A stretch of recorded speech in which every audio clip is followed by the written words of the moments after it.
Analysis. CC7's Darnay Trip. San Diego and Southern California, what's going on? Hour one, Jon and Jim, we're with you for the next 3 hours. Sports Wrap with Darnay Trip will continue in a moment. Darnay, welcome to my life, by the way. You see what's going on at the break. Lord help us. Welcome to your life. Welcome to my life. Mark Ziegler from the UT will join us coming up at 5:30. We have to do this for at least the next 2 years per contract. I know. Mark Ziegler is going to join us coming up at 5:30 from the UT. We'll talk about San Diego State men's basketball. Their schedule's out for next season. Adam Kilgore is joining the show at 5 p.m. from the Washington Post. We'll talk about week one in the NFL. The Fort Wayne Tin Caps are going to the postseason. That's something the Padres aren't doing, and John Nolan will join us coming up at 4:30. And right now, again, Sports Wrap with Darnay Trip continues. Guys, congratulations. The Eagles won. I know it's a big deal for both Darnay and you, Jim. Congratulations. I'm going to punch Jim you. Jim is so flustered now. If you don't know, you're the executive producer of Sports Wrap with NBC7. What's the issue? Oh, I'm sorry. Let me also get ready and set up all the equipment and then get ready to do a show and then do a sports update. We're doing the same thing. And you unplug the computer to ruin it, to like take out the power source. Dude. And you didn't bring your camera today? Darnay. You guys are having a tough one. Everybody really just take a deep breath. I'm supposed to officiate his wedding. Take a deep breath. I might be officiating him going to jail. Yeah, because I'm going to kill you. Darnay, it's good to be with you, man. Hope you had a good weekend watching some NFL. Maybe you snuck in the Padres, the Aztecs as well. But a lot going on. Actually, I wanted to start here. Let's start with the Padres. We can get to the Aztecs. We can get to the NFL week one as well. Bob Melvin, do we have the sound, Brent? We do, right? I want you to react to this. I want both you guys to react to this. It was not long ago, maybe about a month or so ago, that Bob Melvin said, what happened in 2019 and 2021 is not happening under my watch. The collapses in 2019, the way they finished down the stretch, 2021, that's not happening here. Now, the Padres in their last 33 games are 12-21. This was Bob Melvin just about a month or so ago. No, that won't happen. That won't happen. There's a lot of baseball left. You go on a run and you're right back in it. So it doesn't look great. There are a lot of teams ahead of us as far as playoff teams at this point, but there is, a run that could get us right back into it quickly. We just haven't done it. That's the hardest part at this point. When you hear that, let me start with Darnay, since I'm going to talk to Jim for the next 3 hours. Unfortunately, when you hear that from Bob Melvin, that was again a month ago. It happened under Andy Green. It's happened under Jace Tingler. It's happening again, isn't it? It appears to be. That run that's never really coming to fruition. It would be it'd be a little bit sad if they won like their last 5 of the regular season. I know like something stupid like that's going to happen. It seems inevitable. They finally go on their winning streak when the season is literally over. I think to this point they haven't looked as bad as they did in 2021 and 2019. And I don't know if that means anything. I don't know if that's worth anything. But I think, seeing the way the series in Houston ended, now going to LA, what happens with Manny? How often do you see him? Like, do you start to shut guys down? It could start to really kind of get ugly. Will that have any impact? Like, are the decisions already made? I don't know. But it's been a lost season for a while. I think we all kind of held out hope that maybe they would kind of get clicking. It hasn't happened. And now you're kind of getting to the point in the season where it is over. It's been over for a few weeks. And I think Melvin has just wanted them, like, we've heard him say again and again, like, we just want to win games and see what happens. And I feel like that's been a little bit code for, we just want to put a respectable product on the field and not essentially take the words of Ron Fowler, be an embarrassment, especially when they're playing at home, especially when they're drawing crowds and their main guys are playing. To this point, that's kind of been the case. But how long does that continue? I don't know. There's always a chance that when a team's in a position that they're in, it can get pretty ugly. And I think that this season in a whole, it's hard not to say it's not an embarrassment because of everything that happened before the season, with all the talk, with all the hype, with all the money spent. This season is a flat out embarrassment. And I posted a bunch of stuff on Twitter today of past articles that were just about this team in this year. And to think that there's a possibility, and a strong possibility, that going into next season, the status quo is going to remain the same is mind-boggling to me. This has to be changed. If you keep doing the same thing over and over and over again, do not expect things to be changed. And unfortunately for them, that route that they went on, it's not working. They have to reverse course. They have to turn around. They have to make the necessary changes. Unfortunately, I don't think that Peter Seidler, frankly, has the guts to do what needs to be done. Well, that's kind of why I started like back to this point, Darnay. It's like, well, hold on.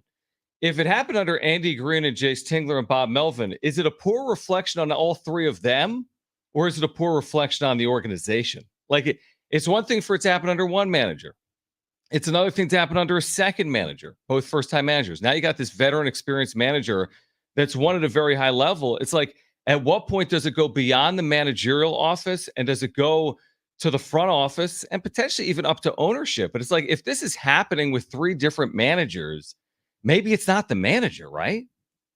I think we're at the point where maybe we start to find the answer to that question. And obviously we'll know if there is a significant change made, and if there's not, and another manager is hired and kind of the front office structure remains the same, then I mean, I would think at that point, that's kind of the last opportunity and last straw, but it's really hard to say.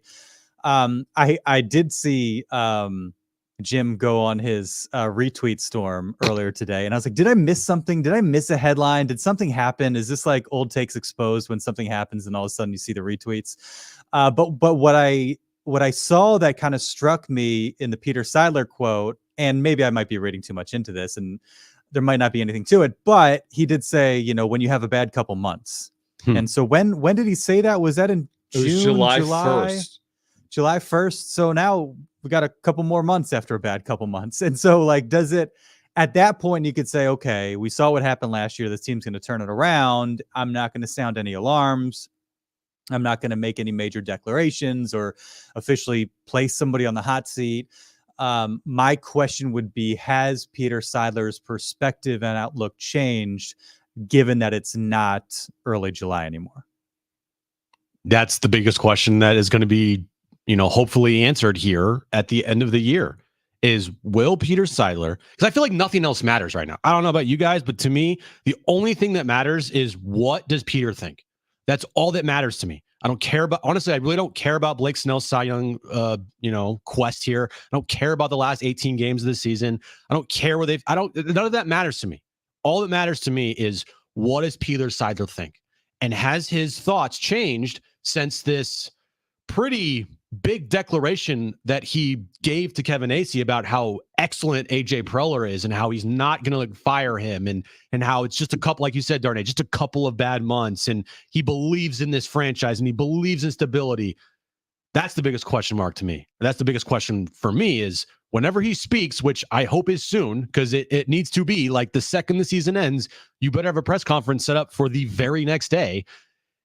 I want to know, has his thoughts changed? And if they have not, then we have a problem. And I would put Peter Seidler, for all the good that he's done, into the problem category of this franchise. Well, it is interesting that like they value stability at the top of the front office, yet they're willing to make as many changes as they've made with coaches specifically, and then really the roster as well. To Jim's point, I don't think there's a lot of people overly concerned with the Padres selecting the contract of right-hander Nick Hernandez today. Who? Or Robert Suarez being activated, or Tim Hill being placed on the IL, or Gary Sanchez being transferred to the 60-day IL. It's interesting. It's one thing to be patient. It's another thing to have belief. It's another thing where you got to be honest at some point with yourself. And listen, I haven't been as critical of AJ Preller as someone like Jim has been. But if you go down this path again and you finish 20 or 30 games out of first place and 10 plus games out of a postseason spot, and you're projected, quote unquote, to win 90 something games and you win 70 something games, I mean, this isn't just a bit of a miss. This is another huge miss. And there have been a series of huge misses. And at what point, going back to what I said 3 minutes ago, I mean, at what point do you say it might be time to pivot? Even if the pivot, I've said this before, Darnay, the pivot doesn't guarantee immediate success. It's not like they could get rid of AJ Preller and all of a sudden there's a guarantee they're going to win 90 games in 2024, or move on from Bob Melvin and guarantee themselves another 20 wins in 2024. But at some point, you need to put yourself in a position where you're capable of having maybe more success than you've had under the tenure of AJ Preller. And if it happens, it happens. We're not in charge of it, but it is interesting. 9 years with this payroll, at some point you think maybe a pivot's going to come, even from Peter Seidler, who's been very loyal. Yeah, it's a good point, and I think the fact of the matter is like, we all expected them to be better. We all think they should be better. If they do, I mean, there is the possibility that you retain the status quo, maybe hire a new manager, and the team looks better next year. All kind of the. We talk about the luck, we talked about the situational stuff, this and that. Like, it's not beyond the realm of possibility that all that stuff suddenly breaks in their favor. Guys perform up to their capability, and the team is in a position that we expected them to be in. Does that fix maybe some of the weak spots within franchise? No, certainly not. But I think, whether or not they pivot or not, like you have the possibility of kind of getting back on track next season. This is a long way of me getting around to saying, if you do pivot, like you should, like this isn't a rebuild. This isn't a tear down. Like, of course, you have some tough contracts that you got to maneuver around. You got to make some hard decisions in terms of guys that are becoming free agents, or maybe they're not hard decisions, depending on your perspective.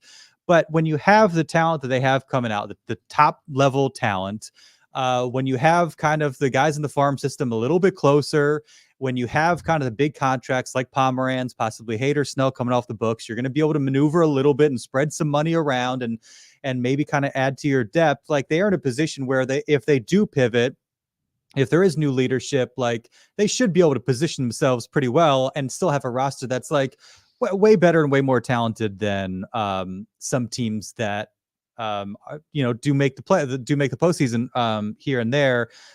Obviously, there's going to be some serious issues that need to be addressed and spots in the roster that they need to kind of shore up. But, still going to have Bogarts and Machado and Tatis and Soto. And granted, some of those guys are a little bit older, and there's always the health piece and all that. But, like, it's a pretty good starting point if you can just kind of, smooth out some of the edges that have obviously kind of been an issue this season. And I understand what you're saying, Darnay. For me, though, just going into a season after a disaster with a lot of things based off of hoping that players will have better years, and you hope that they're better in one-run games, and you hope that they don't, go winless in extra inning games, and you hope that they are better with runners in scoring position. To me, that's a lot of hopes, and you can't base seasons and start of seasons off hopes. I want concrete, and if that's the route they go, that's the route they go. But I think it's a just complete mismanage of thinking about where they are and understanding what they have, because what they have is not even close to good enough. Well, two things can be true. They can be better in one-run games. They can be better in extra innings, and they can still not be a great team. No. I mean, this isn't like a team that's so close to being a great team. And the expectation wasn't to go, 82-80. I mean, even if you gave this team another 10 wins, they're 10 games under 500, right? They weren't even 10 expected to wins go is a lot of wins. I mean, even 87 and whatever, like, that's okay. You make the postseason and you might see what happens, but did anybody think going into this year that 87 wins was going to be like their win total? Everyone Right. thought it was around mid-90s. Well, I always push back on that because I feel like the postseason now determines the success or failure of a team in Major League Baseball, because I go back to the Phillies last year, who won 86 games, I think, 86 or 87 games. Yeah. They were in the World Series. The Dodgers won 111. That's 25 more wins Mhm. than the Phillies, but one team had a quote-unquote good year. That was the Phillies. Another team had a disaster of a year, if you listen to their general manager in the postseason, and that was the LA Dodgers. So anyway, Dodgers-Padres game one is tonight at Dodger Stadium. The other things from this past weekend, and it was a disappointing weekend for San Diego sports fans. There's no question about it. I mean, we knew what was going on with the Padres, even if they won the series against the Astros. It doesn't change the trajectory for 2023. I think on field at Snapdragon, and Brady Hoke talked about this post-game on Saturday, he said he was disappointed. He said his team needs to play better, and his coaches and himself need to coach better. What was everyone's overall takeaway from what happened Saturday night? 35-10 was the final. San Diego State had some missed opportunities, I thought. Touchdown grab that wasn't made in the second quarter that could have made it closer. The play in the end zone where there was a fumble recovery. It looked like an Aztec touchdown. It ended up being the ball at the 1 yard line. They couldn't punch it in. They turned it over themselves. In the end, disappointing result. They've had a lot of success against Pac-12 teams. That has not been the case over the last season plus with Arizona, Utah, and now UCLA. So Darnay, coming off Saturday night, what do you make of what happened down at Snapdragon? Yeah, I mean, look, there was a pretty clear difference between the two teams. I think you saw the speed, especially those explosive plays. Once the Bruins got in some space, you saw it on a big run. You saw it obviously through the air as well. The Aztecs just had a tough time keeping up, and as the game went on, you just realize, hey, these opportunities that they get are precious, and if you don't make those catches in the end zone, then that's going to come back to get you, because you don't know if you're going to have another opportunity like that. And it's just been, kind of getting this thing going. It's certainly not to the extent that it was last year, but kind of this offense getting its legs under them, whether it is, protection issues and just kind of, creating running lanes and that sort of thing. I mean, you saw the Bruins be able to create a lot of pressure and kind of break things down for the Aztecs offense just with their front line. And Brady Hoke told our Todd Strain yesterday, he's like, I think that's probably the best defense that Chip Kelly's had at UCLA. And so, we'll see, as we're still learning about these teams, and especially when it's an out of conference game and that sort of thing, we'll see just how good UCLA is. And once they're playing other teams in the Pac-12, but look, we're just still kind of waiting for this team to kind of come into its own, to figure out its identity, to get any sort of rhythm. And it's a tough ask to do that against a UCLA. It's going to be a tough ask to do that against Oregon State. And hopefully, you start to see them kind of establish a bit more of a comfort level. But I think it was concerning out of the gates. They did kind of put together that drive. Then you have the drop in the end zone. And so I keep tuning in, waiting to see an offense that it has some comfort, some rhythm, as they start the game. And going back to the Ohio game, it took a little while for them to kind of do that. You don't have that opportunity against the UCLA. And I think where this team is going to struggle, if you get down a couple scores, do they have the explosiveness to come back? Is the defense good enough to hold teams down? I mean, I think that's the other part of it too, is like this Aztec defense, like they've been so dominant through the years. And now when they're not at that level and the offense is struggling to kind of generate points,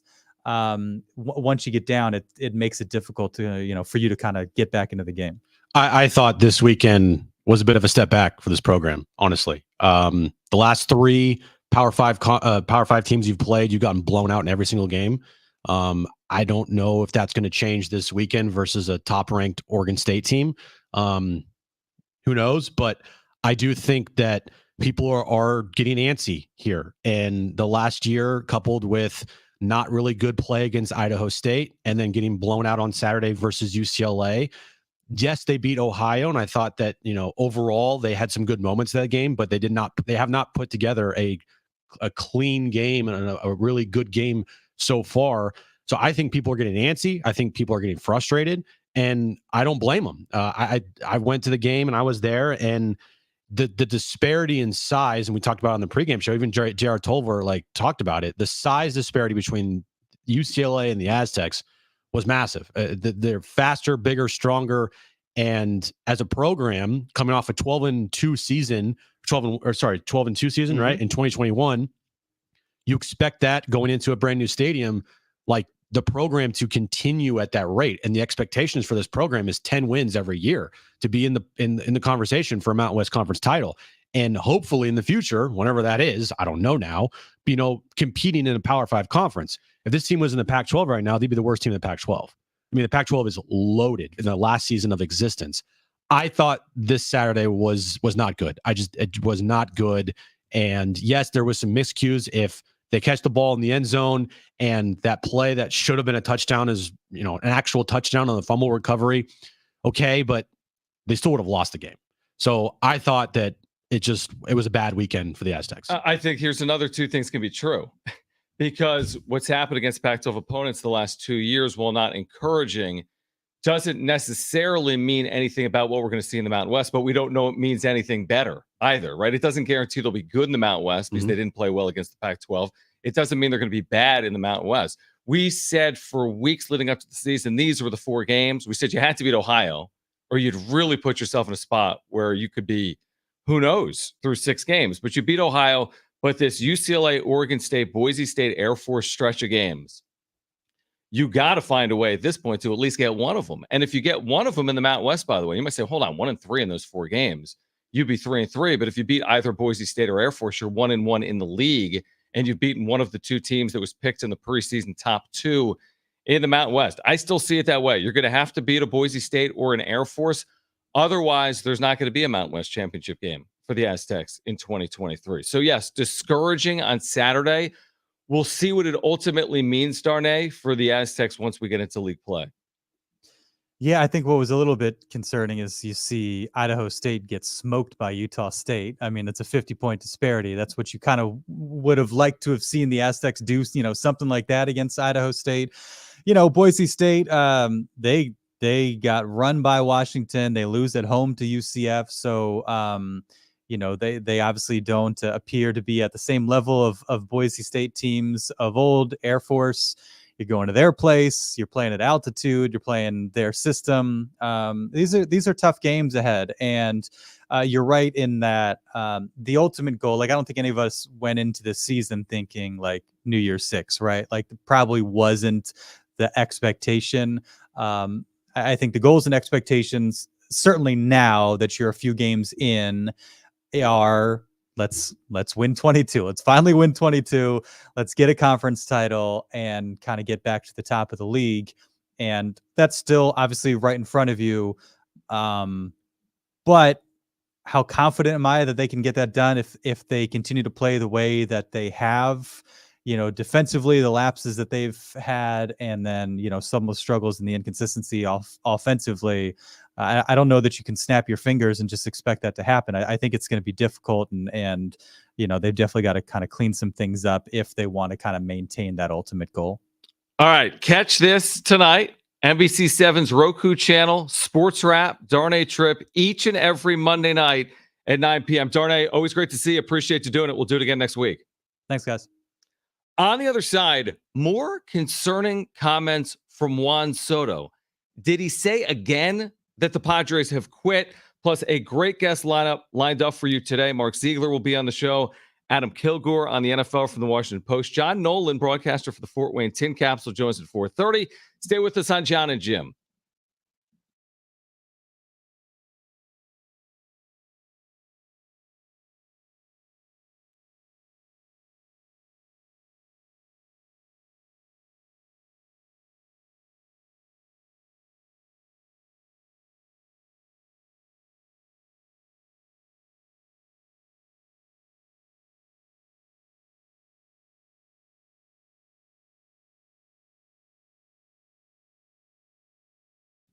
Hey guys, it's Schaefer. I've been telling you for weeks about Windmill Farms. This is a great spot to get ready for whatever you're doing this weekend when it comes to college or NFL football. It's the college area's natural grocer. They've got you covered for all your game day needs. They've got organic farm fresh produce and meats we've been telling you about. They've got an amazing craft beer selection that includes kombucha, by the way. They've got a full deli with award-winning sandwiches. I've picked them up a couple of times, in fact, over the last few weeks. I'll be over at San Diego State Tuesday and Wednesday, which means I'll be over at Windmill Farms. They're centrally located off Del Cerro Boulevard. They're right across the freeway from Montezuma Mesa, just about a half mile or so. And Windmill Farms is your family-owned market. They serve the San Diego area. They've been doing it for over 20 years.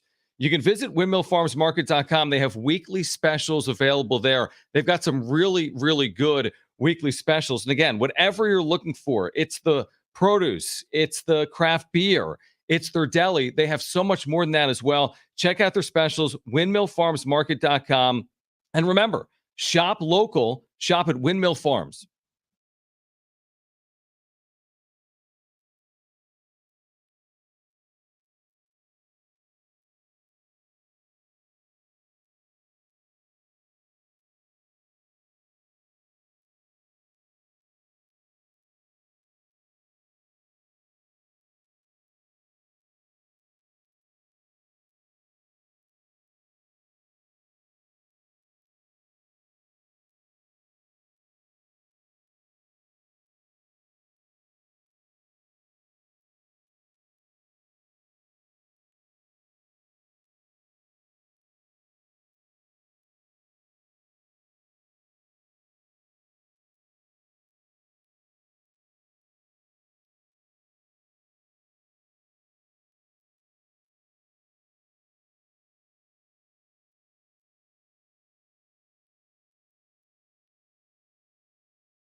All right, this update's brought to you by Staples Stores.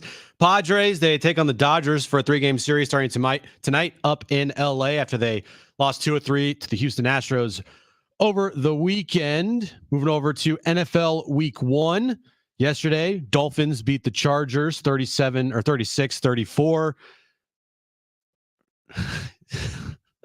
Niners beat up on the Steelers 30-7, and the Cowboys blew out the Giants 40-0. Aztecs, they lost to UCLA over the weekend 35-10. Next up, they'll take on Oregon State this weekend up in Oregon.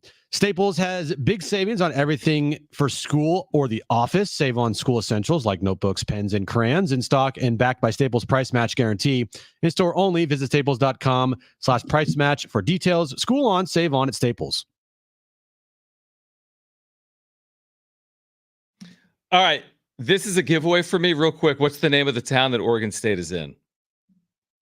Corvallis. Okay. Because you just said they take on Oregon State in Oregon. So I figured that was your way of saying I got no clue where they are. That's a little bit of a no clue. Like in the moment I was like, it's Corvallis, but I'm not going to say it. That's how I am with Colorado State and Air Force. They're both in Colorado and I get confused in real time. Who's in Colorado Springs and who's in Fort Collins. Fort Collins is Colorado State. But I have to walk my way through it sometimes. Yeah. All good. I'm going to forgive you. Okay. It's completely cool. But I didn't say they play Oregon in Washington. In Washington, D.C., the capital of the country, Corvallis. Right. And up seriously, John Nolan, Fort Wayne Tin Caps. Unlike the Padres, the Tin Caps are the postseason. And it starts tomorrow. Yay. And he's going to join us coming up at 4:30. We'll talk about some Padres prospects in advanced day right now as well. Adam Kilgore, Washington Post, has written about week 1 in the NFL. It'll wrap up tonight. Jets, Bills, we'll get into that later on. He'll join us at 5 p.m. Mark Ziegler on San Diego State basketball, also on what's happening right now with Washington State, Oregon State, the Pac-12, what it could mean for San Diego State. He will join us coming up at 5:30. There's a lot of places to go. We both found this cameraman is okay. I found the comments from Juan Soto yesterday to be like a doubling down of what he said a month ago, where he literally said, we quit at times. Like he literally said it. Then apologized. He was quoted yesterday after the game. This was a game in which he grounded into a double play and took the bat with him down the first base line for over like 6 steps. He was quoted saying, it's September. I tried to go hard. It was a bang, bang play. I really tried to go all out of it. Your body sometimes kicks in a little bit like it's getting tired. Juan Soto yesterday, Padres embarrassed by the Astros 12-2. He said yesterday, it's September. He said last month, there are times we quit. Man, the run differential lovers are. Last night was tough. That was a tough night for you guys out there. If you are a big run differential guy, they gave back like 10 of them. I know. You can't have that happen, man. You just can't lose on the run differential. If you're going to lose, you got to score late. You got to score late to make it close, man. You're right. Got to make it close. But that is translation for like, I'm done. Like I quit. We're done. The season's over. We're done. We're done here. Why am I playing? I'm hurt. Not having a good year. We suck. Well, I'm not going to hustle. Like, really? Come on. Give me a break. I'm not going to do that. That's what the translation is there. That's why I equate this weekend as an embarrassing weekend in, Houston. It just was. I mean, yesterday was the official, I think, first white flag that they have shown. Like, publicly. We all knew this thing was it. This ain't it. We knew this thing was done. But yesterday, by sitting Tatis and sitting Manny and having Rich Hill pitch multiple innings in a game and Tim Hill pitch multiple innings in a game and having Matt Waldron start for you, like, you're done. You gave up. You waved the white flag without, you waved the white flag. It's over. It's an embarrassing look on this franchise. It's an embarrassing look on these players. It's an embarrassing look on these coaches. It's an embarrassing look on the front office, and it's an embarrassing look on the ownership group. All the way around, it is. From top to bottom, it's an embarrassing look. And you know what I would say? It's funny how you say like that's the first time they kind of admitted to us, and maybe by action with Waldron, Machado. Who else said yesterday? Tatis. I agree with that. I would say, though, beyond that, though, there's actually been a number of other indicators where they've quit on a season. Game 1 against the Giants this past week. Now, they came back to win the next 3. Remember how bad they were game 1 against the Giants, where they had 1 hit through 8 innings? Is that right? And they literally just like, the Giants were quoted post-game against the Giants this last week at Petco Park in the 4-game series. Oh, okay. You were away. Okay, that's why. Game 1 of that series, the Giants were quoted post-game as saying, they didn't really look into the game. Oh, last weekend, you're right. Yes. Yeah. They were like, it didn't really look like they were into it. Now, the Padres, to their credit, won the last 3 games of that series. But when I hear Soto say, hey, we quit, when I hear Musgrove say, hey, we have to have a sense of urgency, when Bob Melvin has literally had 7 different ways to try to go after his team to get them to play well, and none of them have worked. Again, it's top to bottom stuff. Mm-hmm. And now we're at the point, I'm shutting Manny Machado down. You're done. And I get it. He wants to play, and I'm sure he'd prefer to have another 20 hits over these final 18 games, and he doesn't want to quit on the season. But sometimes it's not what's in the best interest of the team. Manny's got a tennis elbow situation that's supposed to be resolved potentially with a surgery in the offseason. Do it now. Fernando last offseason had it done in September because of the PEDs. Manny, the season's over. You're literally mathematically eliminated. We're very close to it. Very close. What are we waiting on? If guys like Soto are tired, if guys like Machado are hurt, if Bogarts is hurt, let's take care of the things that put the Padres in a position to be better in 2024 as opposed to play out the string. That's how I look at it.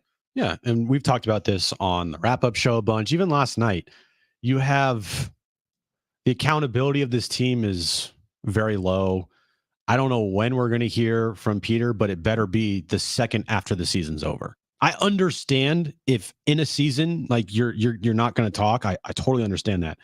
But if it's not the day after the season or 2 days after the season at most, then we have a major problem here. We have a major lack of understanding that this fan base it deserves some type of response, some type of answers. I know the answers maybe aren't going to be that, I guess, not important, but, it won't mean much. But still, it would be nice at the end of the year, you hear that this is a total failure and that this is unacceptable. And then it goes to, all right, then what's next, Peter?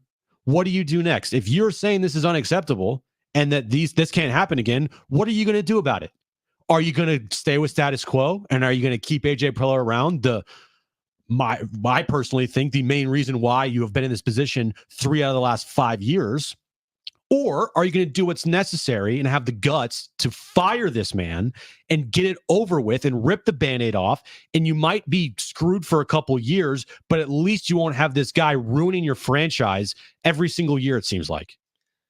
Tell us how you really feel. 844-570-1360. Who agrees with Jim?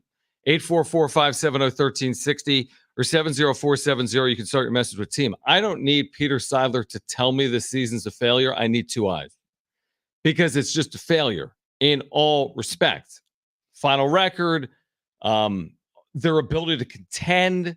They weren't even in it at the trade deadline. They pretended like they were in it, but they weren't in it at the trade deadline. Only team in baseball without a 4-game winning streak. I mean, there's a zillion indicators to tell you that this season has been a failure. I do think they'll take responsibility. I thought Peter almost took too much responsibility in 2021. He told everyone this isn't going to happen again. What happened? 1 in 100-year collapse. It's worse. I take responsibility for it. We're going to get it fixed. So I'd be surprised if he just said we were unlucky based on what he said in 2021. Now, I don't know what he's going to do. To your point, I don't know if he's going to rip the Band-Aid off. That's the thing everyone's looking for. Is he willing to make a real change or not? Because by changing Bob, which is unfortunately changing Bob, I think unfortunately that sounds like some British term. Hey, we're gonna go changing Bob. We're gonna changing Bob up the way. Right.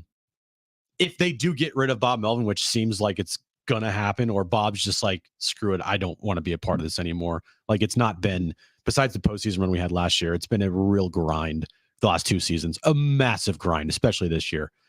They get rid of Bob. Is that enough change for you? Personally, I don't, because you still have the puppet master running the ship behind the scenes in AJ Preller.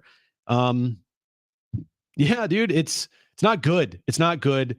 They should have made the change in 2021. They didn't. It worked out last year, but if you're just okay with a 1-year blip on the radar, then cool. But if you want like true competency from a franchise and an organization, AJ Preller is not your guy. All right, we want to hear from you on that. 844-570-1360. Are you sticking with Preller or not? 844-570-1360. Simple question. 844-570-1360 or 70470. Start it with team. On the other side, is that good? Best and worst of the sports weekend in the 4 o'clock hour. John Nolan, Fort Wayne Tin Caps broadcaster. Tin Caps, Padres affiliate in the postseason. Padres aren't. He'll join us at 4:30. Adam Kilgore on week 1 in the NFL from the Washington Post. He'll join us at 5 p.m. Mark Ziegler from the UT. He'll swing by at 5:30.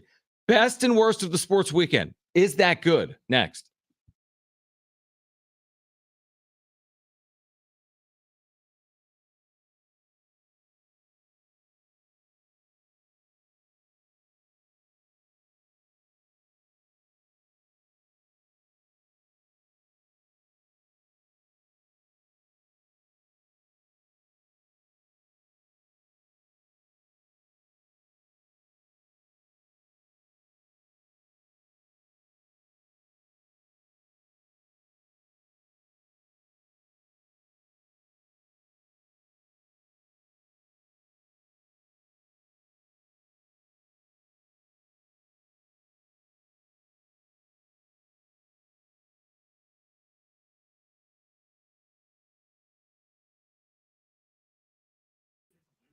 Here we go. Can you guys hear me? I'm talking. Turn your mic on, bro. All right. Well, wouldn't I be on the air? Oh, wait. There we go. Can they? Oh, you're doing a little. Oh, okay. Okay. You got us? All right, cool. We'll do a little what is it? Commercial break chat. Did you just change your mic to what? I turned it on. Why do I hear that? I don't know. You guys got us? Okay, cool.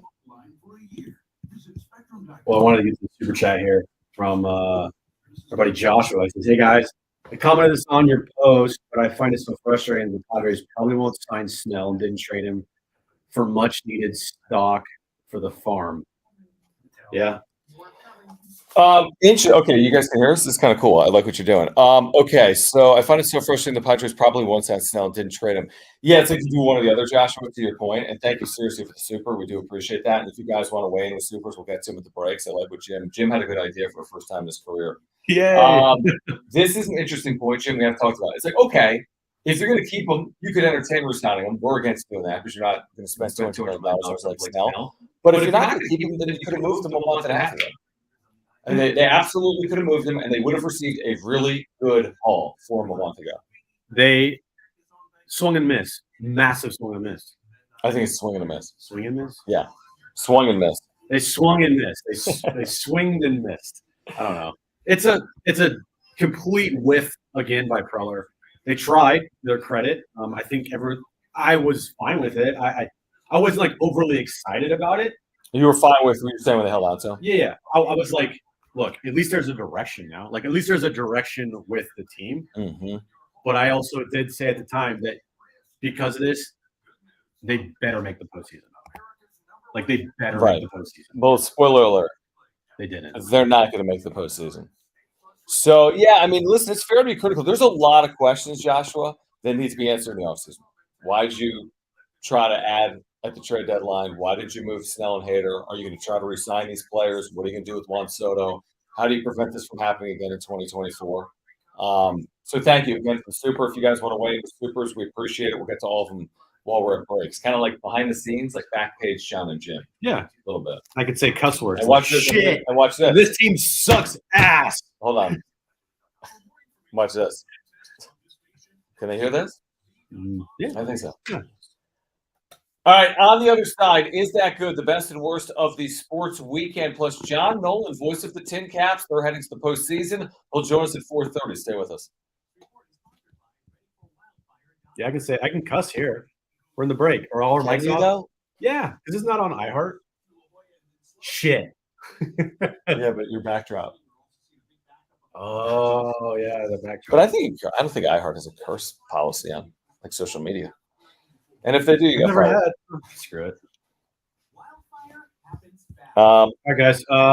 Become a member. We have a new membership program. If you guys want, we're gonna do what is it, John? Not every Monday, but one Monday a month. Yes. We'll be having a special membership live chat. So if you want to join that, join memberships, you can get special emojis, you get special badges. And even if you're not there live and you're a member, you can re-watch it on replay if you're a member. Correct. So we'll do a live chat, like a Jon and Jim backstage hangout once a month for you guys. Wait, my mic was hot. It was not hot, Rich. I don't think so. No, because I can hear our commercials, and if I hear the commercials, I can't hear me. All right, I guarantee this is the way we're going to get fired. So we're 100% going to get fired this way. This is the way. Yeah, this is the way, guys. All right, I'm muting my mic. Okay. So wait, do I have to do anything different now that my mic's muted?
All right, Jon and Jim on a Monday. We do have John Nolan, voice of the Tin Caps, will join us at 4:30. Padres affiliate. They're heading for the postseason. Adam Kilgore, Washington Post, wrote about the NFL in Week 1. Will join us at 5.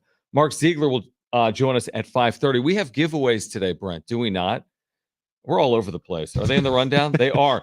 We have giveaways. We have a couple of really good giveaways today, including tickets to give away to the Pacific Air Show. The Pacific Air Show returns to Huntington Beach Friday, September 29th to Sunday, October 1st, and is bringing more sky-high action and nonstop thrills than ever before. GA tickets only $25 plus booking fees, pacificairshow.com. Again, pacificairshow.com. We'll give those tickets away during Trainwreck Radio. We also have tickets to give away, a 4-pack of tickets to see SeaWorld's Howl O Scream. That's at SeaWorld San Diego. We'll tell you more about that coming up. We'll give those away in the 5 o'clock hour. Mm-hmm. All right, so a lot to get to. Yeah, there was the NFL was this weekend. Wait, what? Yeah, they played football. Okay, so I was listening to Darren and Jonathan and Marty, and yeah, I'm going to push back on what they said about a bad NFL Week 1. Ooh, I'm just going to push back by saying this.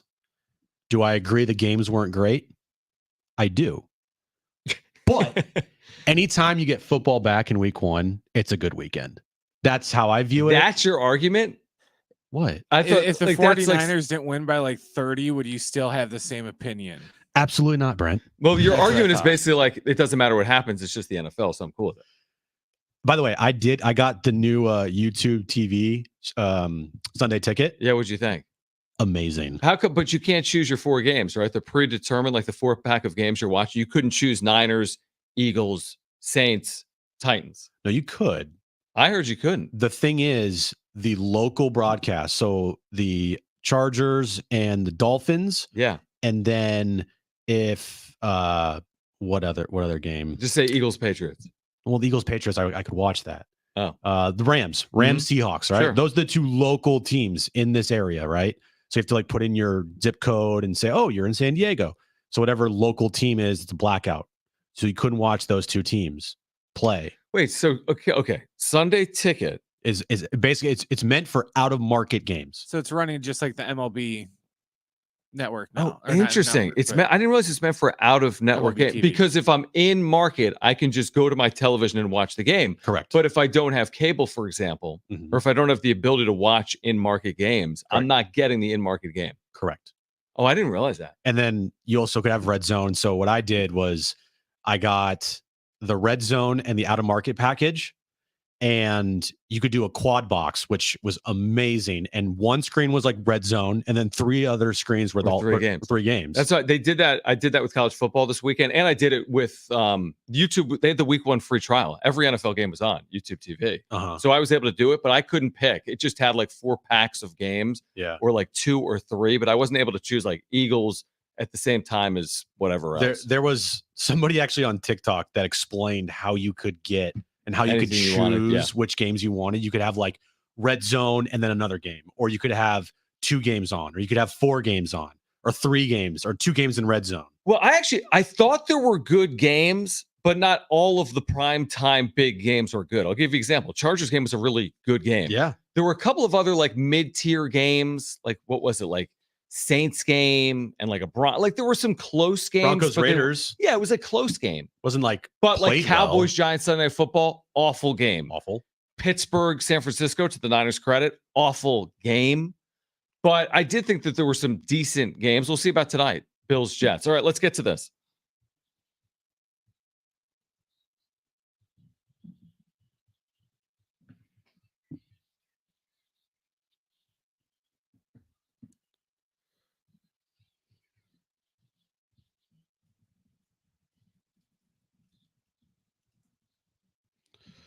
All right, I'll start here. Brent, you're probably not going to like this one. You can just say it's not good right now with Jordan Love in his first start with Aaron Rodgers not on the team, throwing for 3 touchdowns against the Bears. What happened, Brent? I think it was more Aaron Jones. Aaron Jones did ball in the game, but he also got hurt. If you take out Aaron Jones's 2 big catches, then Love barely even threw for 170 yards. Yeah, but if you take out the Astros 10-run inning yesterday, they only scored 2 or whatever it was. Well, I know, but I'm just saying, don't give him all the credit. I got it. Aaron Jones did most of the work, so all those memes should be them signing ownership from Aaron Rodgers to Aaron Jones. I do think all the and Jordan Love has gotten a lot of crap. I think it's good for him that he had good numbers. He might not have looked great. Like if you watch the game, he might not have looked great, but at least he had good numbers in his first official start in the it helps that they're playing era. the worst team in the league too. And we had the number one pick last year for a reason. That does help. Yeah. All right. So is that good? Are you asking? Is it good?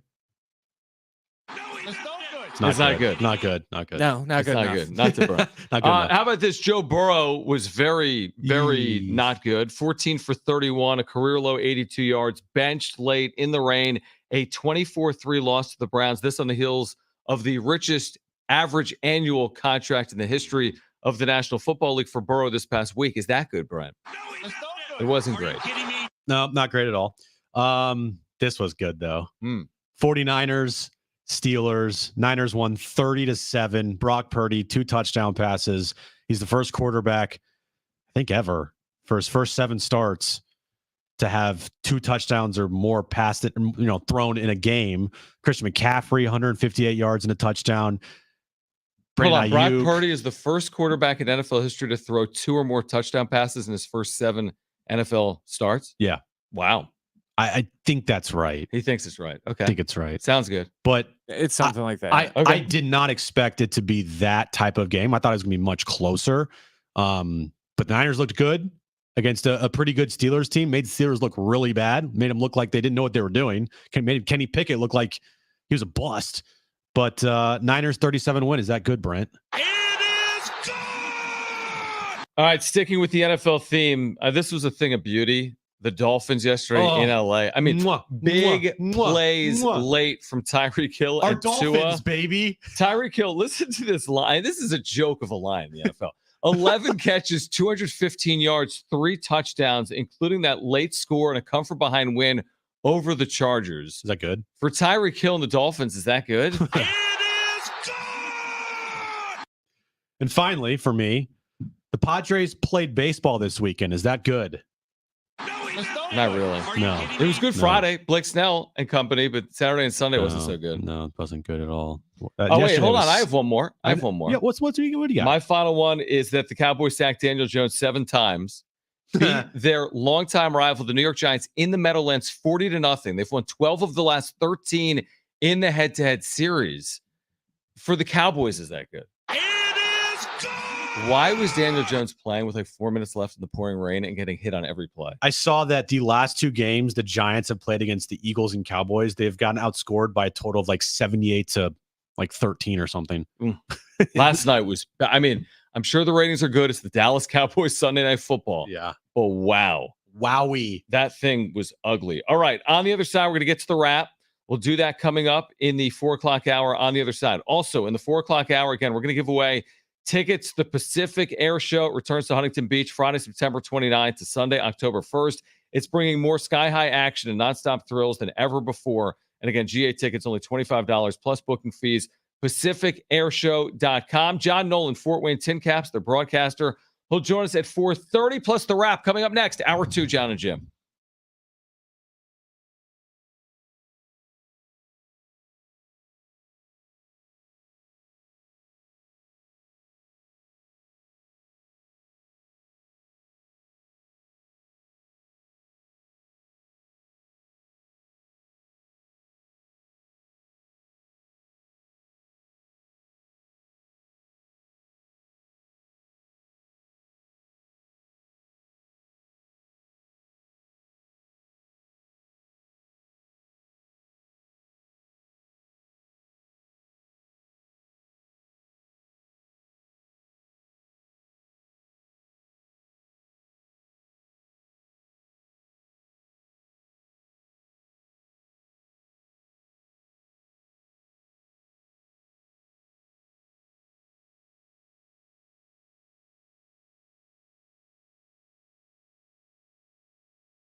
Hey, what do you guys think of our lighting setup and our background?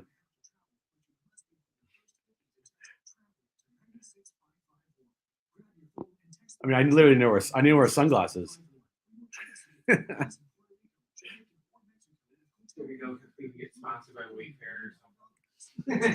Oh my gosh. Better lighting. whatever. Screw it.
All right, this update is brought to you by Staples Stores. Padres, they played baseball yesterday, John. They did not play good baseball.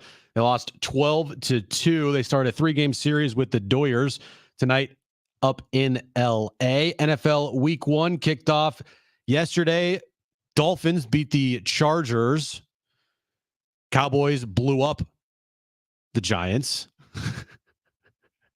And the Niners. What is wrong with you? I don't know. The Niners beat the Steelers 30-7. Aztecs, they got blown out by UCLA over the weekend, 35-10. Next up for the Aztecs, they'll take on Oregon State and Corvallis this Saturday. 10:30 a.m. is when our pregame coverage starts right here on San Diego Sports 760. Staples has big savings on everything for school or the office. Save on school essentials like notebooks, pens, and crayons. In stock and backed by Staples Prime Match Guarantee. In store only. Visit staples.com/price match for details. School on, save on at Staples.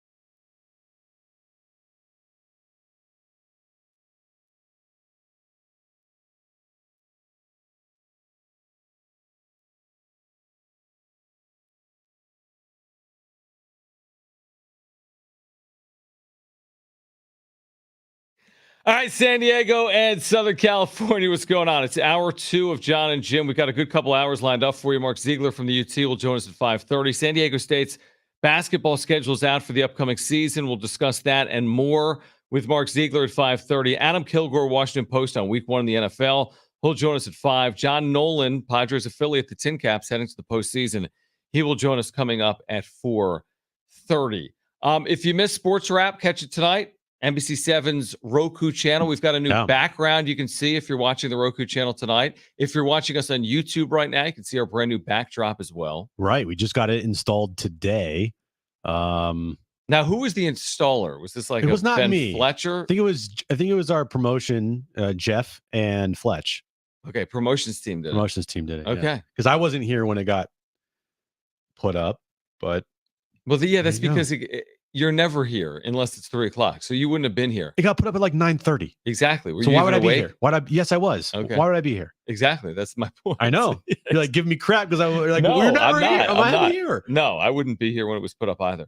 Okay. So we still have a lot to get to. Again, we have ticket giveaways today. I mentioned this. We've got a 4-pack of tickets to SeaWorld's Howl O Scream. This is SeaWorld San Diego with every twist and turn, death-defying drop, all new special effects, and more scares, and 4 terror-filled houses. We'll give you something to scream about. There's even more dark magic lurking around every corner with electrifying and mesmerizing live entertainment. For more information, visit SeaWorldSanDiego.com. We're going to give those away coming up in the 5 o'clock hour. Howl O Scream starts September 29th, runs through October 31st. What do you got, Are you a big haunted house guy?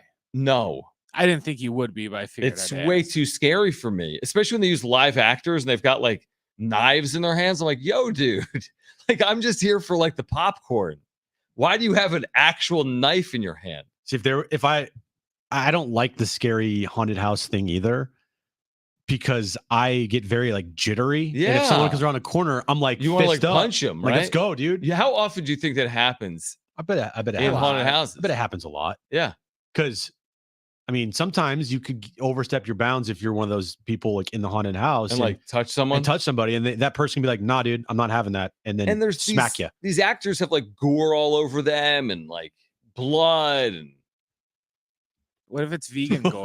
It's not real blood. I know, it's just scary. It's like for me. literally food John, coloring. John makes it sound like they're all running around with real knives, Yeah. No, it's just I get real knives and guns, real and chainsaws. I just get scared very easily. It's like you know what I mean? Like I'll be like, Kristen, go downstairs. I just heard something. Like I'm Oh not the my one to go gosh, downstairs. you're I'm that like, dude. So Yeah. if you hear some noise in the middle of the night, your wife's gonna go check it out. not you? No, she doesn't care. She's just like, Oh, it's okay. fine. I'm like, did you hear like that like murderer in the house? She's like, you're fine. It's fine. It's I'm fine. tired. Don't worry about it. Okay, let's get to this.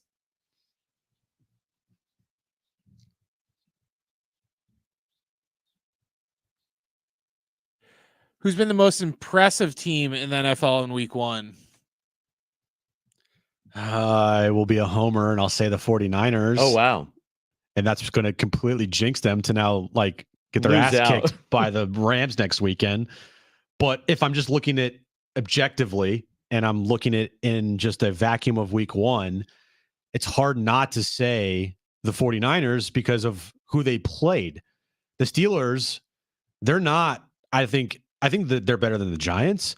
I think that what other team got a blowout this weekend? Is that the only team? The Browns beat the Bengals. It was kind of Yeah. a blowout for a good team, but that was also at home for the Browns, not on the road like it was for the Cowboys and the Niners. I'll say the 49ers. All right, you're going to say the 49ers. I'm going to say Dallas, and I hate to do it. I think it's a very similar game. I think Pittsburgh is good like the Giants are good, if that makes sense. 9-win teams, 8-win teams, maybe 10-win teams. Both of them had a level of success a year ago. To win on Sunday Night Football in the Meadowlands 40-0. This game could have been worse than that. No. This game actually, like they could have actually scored. I mean, it could have been 50-0. The Giants were that bad. They could have lost by 60 points. And They were that bad. If you look at the Dallas offense, Dak did not have a good game. No, they didn't try to score. Tony Pollard did not. I mean, he had a couple touchdowns, but There were turnovers and oh my gosh, the whole thing was a disaster. And Yeah. Micah Parsons was all over the field. So I would say Dallas has looked the best. San Francisco is right there as well. We'll see about tonight. Bills and Jets. Yeah. Big game. Would you throw Detroit in there with their road win in KC? Good point. They looked good. That's a good You know, point. granted, they didn't win by like But 3 it has an scores, but asterisk. still Kansas City. Now, I will say about the Lions game, it wasn't a clean game by them at all. There was It a happens sometimes. lot of mistakes. They did get out of there with a win, but if you're talking about overall impressive, it's hard not to say anybody other than the Cowboys or the Niners. Yeah, Cowboys and Niners. I'm with you. All right, next question. Will the Padres win another series this season? I think they will, because I've predicted that the second they officially get eliminated, even though their odds to win the World Series have dropped down to a whopping 0.0%. Oh, that good? Yeah, and their odds to make the postseason are now at a 0.1% chance. Oh, so they still do have a chance. Yeah, 0.1%. I've predicted that the second they'll get eliminated, they will win 4 games in a row at some point and say, giant middle finger and F you to all the fans. And so I will say, yes, they'll win another series this year. How does the math work? This is like saying you could win the lottery, but not the Powerball. How can you have a 0.1% chance of making the I don't postseason, know. but a 0% chance of winning the World Series. I'm fair, looking at it doesn't make any sense. If you make the postseason, there has to be a mathematical percentage chance you would win the World Series, but maybe it's below 0.01 and it rounds to 0.00. Hashtag Jim fact or John fact, truthfully, because Jim doesn't know what I'm talking about. What? Will they win a series? I think they win one of their final 6. So 6 3-game series remaining. I don't think it's going to be Oakland, by the way. I think they'll win one of their final 6. I think they lose the series in Oakland. But because Blake Snell's not pitching in that series, I don't think. I think he's pitching game 3 against the Dodgers. But I think they win one of their final 6 series. What do you think their overall record in the last 18 games is? I think it's going to be. I'll say 8-11. Yeah, that doesn't add up. That's 19. Oh wait, sorry, 8-10. My bad. Jim facts. What? You're such an idiot. I'll say 2-4 in the final 18 games. 12 and 15. Next question. Are you guys excited about the idea of LeBron James potentially playing for Team USA in the 2024 Olympics in Paris? That's what I said that the other day. You need to have LeBron. You need to have Steph. And that's exactly what they want to do. It's exactly what's happening. According to Shams, it's the final hurrah, the final run for LeBron, and you're going to get Steph. You're going to get Devin KD. Booker. You're going to get KD. Dude, would they have a chance if they went young? Let's say they didn't go with the 35-plus crowd, which is amazing players. If they went young U.S. players, would they win it? If they went 27 and younger, like the Jason Tatums of the world, who else would he even be paired with? Here's the thing, John. They just did that in the FIBA But World that Cup. wasn't their best 27 and under, was it? It wasn't, but you also have to look at the best 27 and under team. Yeah, you can put like Trae Young and Jason Tatum in there. Yeah. But a lot of players 27 and younger in the NBA are all foreign. I know that's exactly. So that's a But problem. I'm saying, is this the Team last USA. time in the next 4 Olympics that the U.S. is going to be the favorite to win it if they're not using LeBron, KD, et cetera, moving forward? Well, they'll be the favorite in 2028. The games are in Los Angeles. How could you be an underdog at home? Yeah, that's going to be crazy. I think also that's the reason why. Well, no, 2028, you're not That's having LeBron. 2028. No, Well, you won't have that's- LeBron and KD for that. LeBron's going to be retired by Of then. course, right? Now, would Bronny potentially be like the one young player on the 2024 team? They'll be No. the Christian Laettner. Yeah, they've had those just put type him of on the team players. just like because. the 15th guy. I don't know. But So are you excited about it? yeah, I am. I am too. I think it's kind of neat. Because if you to get me hyped or at least get me interested in Olympics basketball, yeah, I want to watch LeBron with Steph and KD and Anthony Davis and Jason Tatum and Damian Lillard and Draymond Green. Like, that's what I want to see. I'm excited about some of those, but he's going to be 39 by the time the Olympics roll around. It's like, are you really that excited to see a damn near 40-year-old LeBron in the Olympics? He won't be said that a playing. lot, He won't. though. In the Olympics, Well, if he's not going to play a lot, though, then what's the point? well, because you play him for 25 minutes a game and they're going to blow these teams out. Are the games shorter? Are they 20-minute halves? I think they're shorter. Yeah. I think they're 40. they I think play they're the new college Euro rules, type I game. think. Yeah. Yeah. So you play 18 minutes. It's still impactful in a 40-minute game. Yeah. You got. By the way, you can't line this team up and not win. You can't have LeBron and KD and Steph Curry on a floor and not win. So they basically have to win. Yeah. In Paris. In That's what they're saying. They're 2024, saying we're going to just go Yeah. out there and we're going to win it. which is cool if nice. they win. All right. Next question. All right, is tonight's game a bigger game for the Jets or the Bills? I would say the Jets, because of the new look team they have with Aaron Rodgers. If they go out tonight and they win and they beat the Bills on Monday Night Football, that could propel them for a season to win 10, 11 games. I don't know if they can do that. But I would say it's more important tonight for the Jets than the Bills, because we know the Bills are going to be good. We don't know if the Jets are going to be good or not. Yeah, but I'm going to say Bills, and here's why. I think it's more important for the Bills because, they're at the point where they got to take the next step. I'm not comparing them to the Padres. Padres have been disappointing, but it's like the Bills have Josh Allen, the star. Now, what round did they lose in last year? Divisional round, right? Not the championship Division game. round. So they lost the divisional. The year before, they were in a championship game. I just feel like the Bills at some point need to get to a Super Bowl, and that's not going to be easy with Kansas City. We all know that. And it's like, have you taken a step back if you lose week 1 to the Jets after losing last year in the divisional round? It's like the Jets have everything to gain with Aaron Rodgers, but the expectation isn't 13-4. I feel like there's an expectation with the Bills. We got to go 13-4. We got to be a 1 or 2 seed, and we need to make a run. Yeah. We'll see if the Madden curse plays a factor in this season with Josh Allen. Right. And also put him on my fantasy team. So that's another curse. That's a curse well. right there that's as well. A massive curse. But I hate fantasy football. Then why do you do it? I don't know why. Like, my team got destroyed this weekend. That's your fault. And I thought I had a good team. I didn't do fantasy this year for like the first time in almost 20 years. And don't you feel like really relieved? not doing it?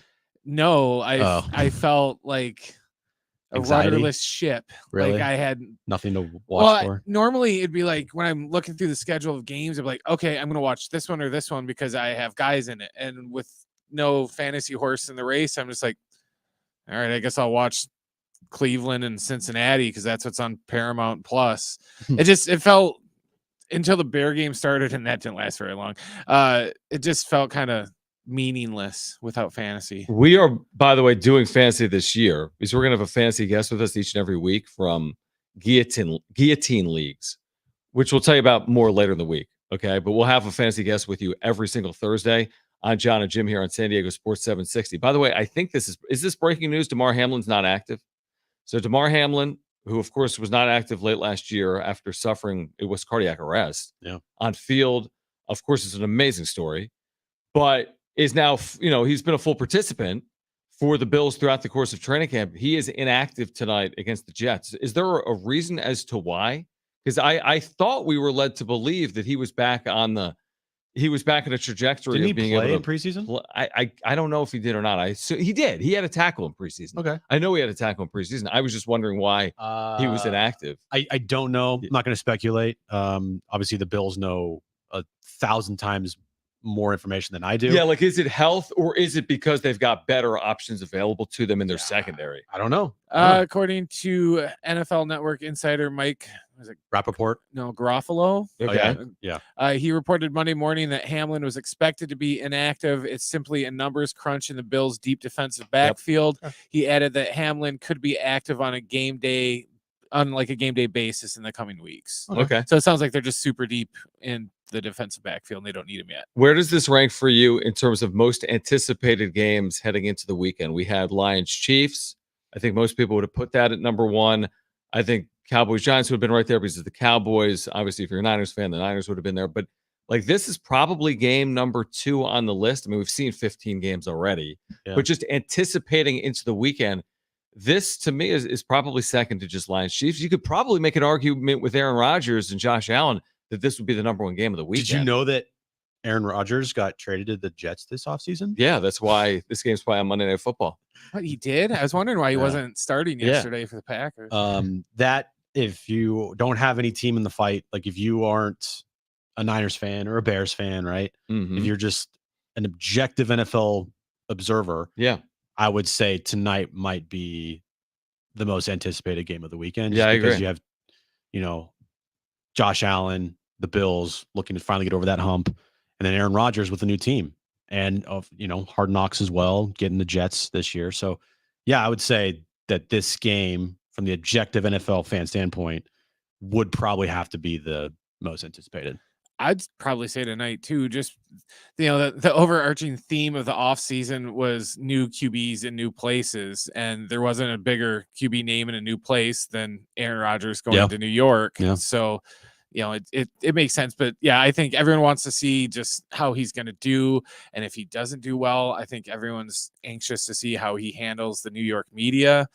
Spoiler alert, they're not the Green Bay media. They're not going to kiss your butt when you play bad like they did. So are you going to be is this, if Aaron Rodgers he throws doesn't have 4 the interceptions tonight, is that going to, I don't care. You don't care? He's no longer on the Packers. He's not on the Packers anymore. I don't Here's my question. Like, he's not my problem anymore. What's a successful season? Love is. What's a successful season for the Jets? Playoffs. Maybe first round win. I don't know. Wild card round. Yeah, I don't know either. It's like you're the New York Jets. You haven't won it forever. You do have Aaron Rodgers, but like there's a window here where it's not like you're gonna win. It doesn't feel like you have a better chance to win in 3 years because your quarterback is how old, as opposed to like right now. I feel like you either win now or the odds get a little longer. It's not like Josh Allen is getting older compared to Aaron Rodgers or Patrick Mahomes. These are guys in their 20s.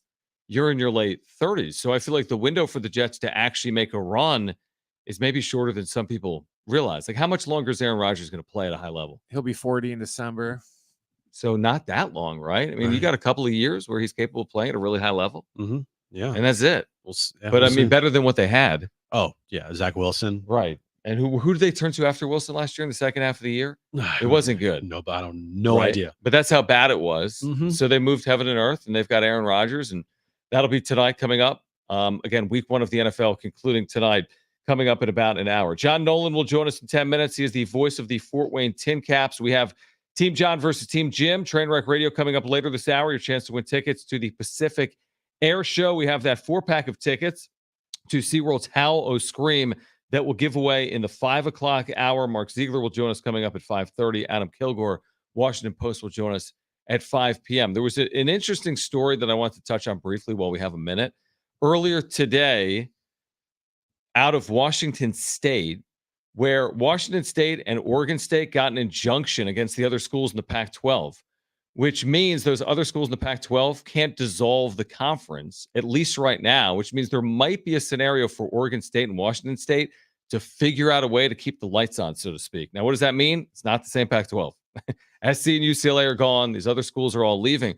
But if Oregon State and Washington State can keep the Pac-12 brand and its assets, they may try to expand themselves. And what could that mean for Mountain West schools like San Diego State? We'll talk to Mark Ziegler about it coming up at 5:30.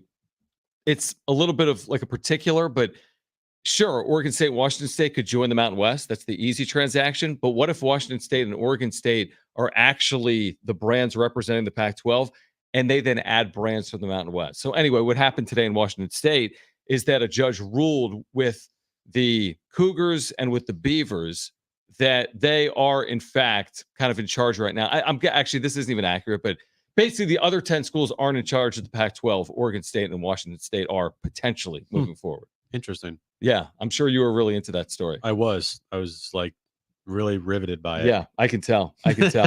Just like people are about the Warriors at the Niners. I'm not talking about the Warriors or Niners right now. I know, we have been though. All right, John Nolan, Fort Wayne Tin Caps. He will join us on the other side of this break. Tin Caps in the postseason, that starts tomorrow. How has that team performed? Who are the prospects that could impact the Padres potentially as soon as 2024, if not 2025? Plus, Trainwreck Radio is ahead. It's hour 2. John and Jim, stay with us.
All right, John Nolan, he is the voice of the Fort Wayne Tin Caps. They're a Padres affiliate. They will get underway in the postseason tomorrow. We'll catch up on the Padres system with John Nolan coming up next.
All right, this update's brought to you by Staples Stores. Padres, they lost 2-3 to the Houston Astros over the weekend, losing 12-2 yesterday. They now start a 3-game series up in LA versus the Dodgers starting tonight, 7:10 first pitch. NFL Week 1 opened up yesterday with the Dallas Cowboys beating up on the New York Giants. They beat them 40-0.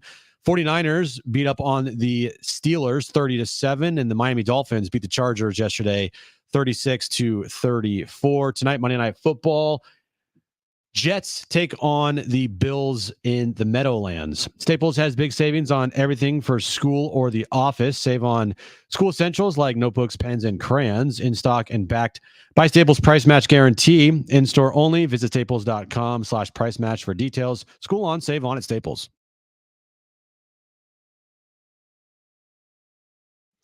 All right, Trainwreck Radio coming up in about 15 minutes. We do have great giveaways for you here today. We'll tell you about an upcoming blood drive at some point as well over the next 90 minutes. Great guests with us today, including John Nolan, voice of the Fort Wayne Tin Caps. They're heading back to the postseason, I believe, for the first time since 2017. It's always good to have John with us. The Tin Caps are the Advanced Day affiliate of the San Diego Padres. And like we've been saying today, the Tin Caps are heading to the postseason. That's something the Padres will not be doing here in 2023. So, John, tell us about how this all came about down the stretch, because you guys clinched very late and the postseason starts tomorrow, right? Jon Jim, thanks so much for the chance to join you. And personally, just relieved I'm not part of the train wreck. But yeah, as far as things go for High A Fort Wayne, it's a 132 game schedule at that level, and they played 132 games, wrapped up yesterday. Still didn't know their fate. Had to wait to see how the outcome of another game would go, and ultimately clinched a spot yesterday. So yeah, you're right. First time for Fort Wayne in the postseason in 6 years, since 2017. That was when Fort Wayne was a low A affiliate and was led for the most part that year by Fernando Tatis Jr. But I think you guys have certainly been dialed in with the Padres farm system, and a lot of the headlines of late have been about all the talent that's been assembled with AA San Antonio, one level above Fort Wayne. So we saw most of that talent flow through Fort Wayne early this year. And yeah, to be honest, it's a good testament to the depth of the Padres farm system here at this point, because on one hand, it felt like our roster got depleted a couple of times, but yeah, credit to the Padres and the depth that they're building, that we were able to withstand basically the heart of the lineup, the front of the rotation, key relievers all getting called up, and yet credit to the group here in Fort Wayne to still finish with the third best record out of 12 teams in the Midwest League. And now, one thing just to point out, playoffs starting tomorrow, going up against the Dodgers affiliate, which will come in with a better record, the favorite. So hoping for a vibe similar to last October here. And for you, John, like the amount of talent that has come through this organization, for you, who's had the best overall season as far as talent that you have seen this year? That's a really good question, because I'm almost inclined to probably point out some of the guys who it was just more unexpected from, like Jackson Merrill came into the year as the Padres' top prospect, and, flip a coin if you want to call him or Ethan Salas, the 17-year-old catcher, the Padres' top prospect now. But Jackson Merrill came in with the high expectations, and he's lived up to it. Someone like lefty Robbie Snelling, who was one of the top draft picks last year, I think you could make an argument that he's maybe surpassing expectations as a 19-year-old at this point, who's up there with Double-A San Antonio in their rotation. But then you got guys that maybe have surprised people a little bit more, and so maybe aren't going to be the huge impact guys in San Diego down the road. But as everyone's kind of aware of the need to have more depth, and the best way to develop that or have it on your roster is to develop it through your farm system. So we're talking about guys like Nathan Martorella, first baseman who was taken last year out of Cal, Graham Pauley, a utility guy who was drafted last year out of Duke, and Jacob Marcy, an outfielder, guy from the Midwest out of Central Michigan. Those guys have really impressed this year and sort of played their way into that prospect status, whereas maybe some other names, again, like I mentioned, were already pretty highly touted. One guy who I'd like to point out here, though, talking about this Fort Wayne team who's come on as strong as anyone down the stretch of the season, would be a 19-year-old right-handed starting pitcher, Victor Lizarraga, who last year helped lead Single-A Lake Elsinore to the California League Championship. He was their ace, so he kind of came into this season with the expectation of maybe being the ace in Fort Wayne, and didn't have the greatest first half of the season. But Victor, he was born in San Diego. He was going to Montgomery High School. Then in 2020, when the pandemic hit, all of a sudden he had family in Mexico. I kind of grew up on both sides of the border in Tijuana, and ultimately just decided to stay full-time in Mexico. That also afforded him the chance to sign as an international free agent when he was still 17 years old, rather than go through the MLB draft process. But yeah, Victor, 19. I mean, you want to talk about a guy who's a gamer, who's got that dog in him in big-time spots. Victor Lizarraga down the stretch to close out the regular season, the pitcher of the week 2 times over a 3-week span. And on Sunday, it was a must-win game for the Tin Caps. He threw 6 scoreless innings after he had thrown 6 scoreless innings the week before. So, shout out to everyone there from Montgomery High School and the community. Victor also, he's been a gamer since he was a little kid. He was actually part of a Parkview Little League team from Chula Vista that had represented the West in the Little League World Series back in 2016. So definitely, when you look at the minor league, I think there is value to playing in games that matter, and just having some more on the line, and hopefully that helps develop winners at the big league level down the road. It's interesting you say that. John Nolan voiced the Fort Wayne Tin Caps, because in my time in the minor leagues, I spent time in the minor leagues, Jim. Wait, what? You would hear some organizations say they value winning at the minor league level. You'd hear other organizations say they value developing top tier, upper echelon talent and getting them to the big leagues as quickly as possible. This has changed with the Padres, hasn't it? Where would you put the Padres on this scale? Like, are they trying to win at the minor league level, or are they trying to advance guys as quickly as possible while still developing them? Especially when you look at someone like Ethan Salas, who spent a week and a half in Fort Wayne. Yeah, and the thought for now, we wound up injured, but the thought for moving him to Double-A San Antonio was, again, to really have a group there in San Antonio where there could be a call away. Because one thing that's interesting to see how things have played out here in the last few years is, the numbers in Triple-A are just so hard to make sense of. I mean, look at, I think you guys have talked about this, Pedro Avila had a pretty high ERA with Triple-A El Paso, and then he comes out into the Padres rotation, and he's shoving and shutting down teams like the Dodgers. So I think maybe Double-A, you get a better sense for guys both offensively and pitching wise what the numbers could project to be like. But I think it's, to answer your question, it's some combination still of both, where they're trying to develop guys and get them out to the big leagues, but at the same time, want them to have the taste of meaningful baseball into the fall. I will say this: the Padres, I'm not sure how much this has been discussed. I mean, you go back, what year was it with the group of Hunter Renfroe and Manny Margot and Austin Hedges, where they were probably all, in a season when the Padres weren't competing, could have been called up start of September, especially with the larger roster sizes in September a handful of years ago there. And they were all basically held back, and they went on to win the AAA PCL championship, Pacific Coast League. I mean, obviously, it didn't really move the needle for the big league club, with those guys not really being contributing members to last year's run or necessarily to what's going on here today. So I don't know. I mean, I think that's sort of been a bit of a change of course over some recent years for the Padres, but this year it does feel like there's an added emphasis on trying to win. And I would say, especially with Double-A San Antonio, I think it was interesting that Homer Bush Jr., who was one of the top draft picks this year, he just got promoted from Single-A Lake Elsinore up to Double-A San Antonio, skipping Fort Wayne, at least for the end of this season, because it does feel like they've got more eggs in the basket with that Double-A group than necessarily here with High-A Fort Wayne. John, of all the players that we've talked about so far here today, who would you put at the top of your list to, I guess, make the big league club? Maybe next year. I don't know if they're going to do anything this year, but next year, who would you think is the front running guy to be, considered for the big league roster next season?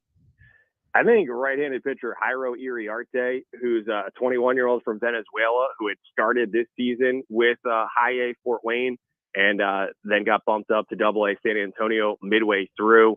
He's a guy who had thrown 6 no-hit innings and part of a team combined no-hitter for the Tin Caps back in the spring.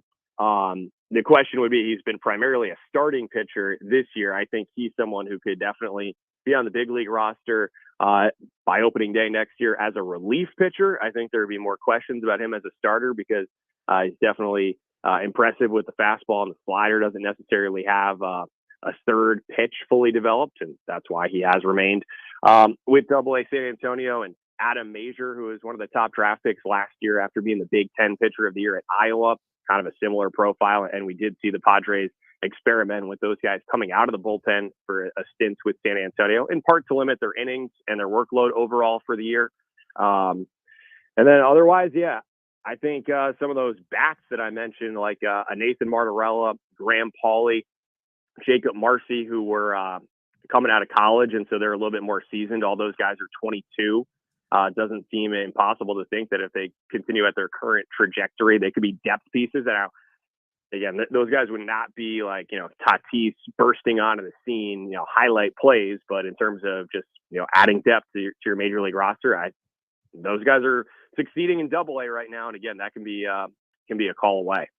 All right, so this is a best of 3 series, is that right? Game 1 in Fort Wayne tomorrow afternoon Pacific time, 3:35 against the Dodgers affiliate Great Lakes. Then the final 2 games, game 3 if necessary, would be in Midland, right? In Michigan? Yeah, that's correct. And as a reminder, I'm not sure how many fans caught on to this year, but a pretty cool feature, if you have the MLB app and MLB.TV, you can watch these games for free. Well, as part of your subscription, you get access to all the minor league games, and you actually can watch them for free through a Bally Live app. A little bit ironic that Bally is still very ironic. Very ironic. But yeah, it's completely free through their app, or otherwise, if you have the MLB.TV subscription, you can catch us. So yeah, best of 3, and again, it does feel a little bit reminiscent to last year's big league postseason, where here's the Padres affiliate. We're the underdog against a Dodgers team. But short series, anything can happen. And if it comes down to a game 3, I guess one last name I definitely would want to highlight out of the Fort Wayne group right now. The top prospect here is Dylan Lesko, who was the Padres' first pick last year when he was selected out of high school in Georgia. He just turned 20 this past week.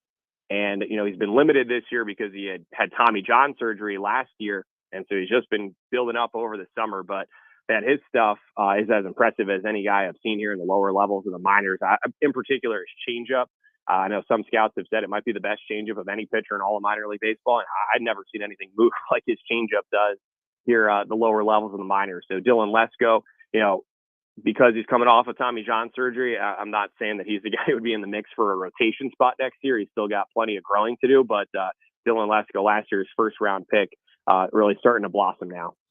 Baby Padres, baby Dodgers. Minor League Baseball starting a 3-game series in the postseason tomorrow, again in the Midwest League. Fort Wayne, Great Lakes. John Nolan on the call for Fort Wayne. We always appreciate it, John. Thank you for the insight. We'll do it again once the season comes to an end, so thank you. Yeah, hopefully we'll catch up after some minor league championships. We'll see. Yes, absolutely. Absolutely. Parade, 7th and J, if Fort Wayne wins it all. Thank you, John.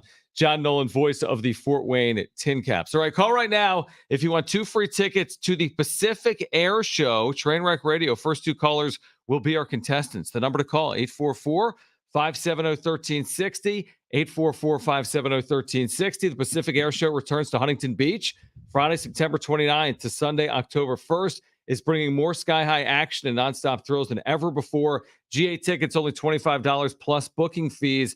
PacificAirshow.com. Call right now if you want those tickets. Great giveaway. 844-570-1360. Call right now. Trainwreck Radio next.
All right, caller 2 just dropped off. Who wants to play Jonathan for a chance to win 2 tickets to the Pacific Air Show? That's in Huntington Beach, Friday, September 29th to Sunday, October 1st.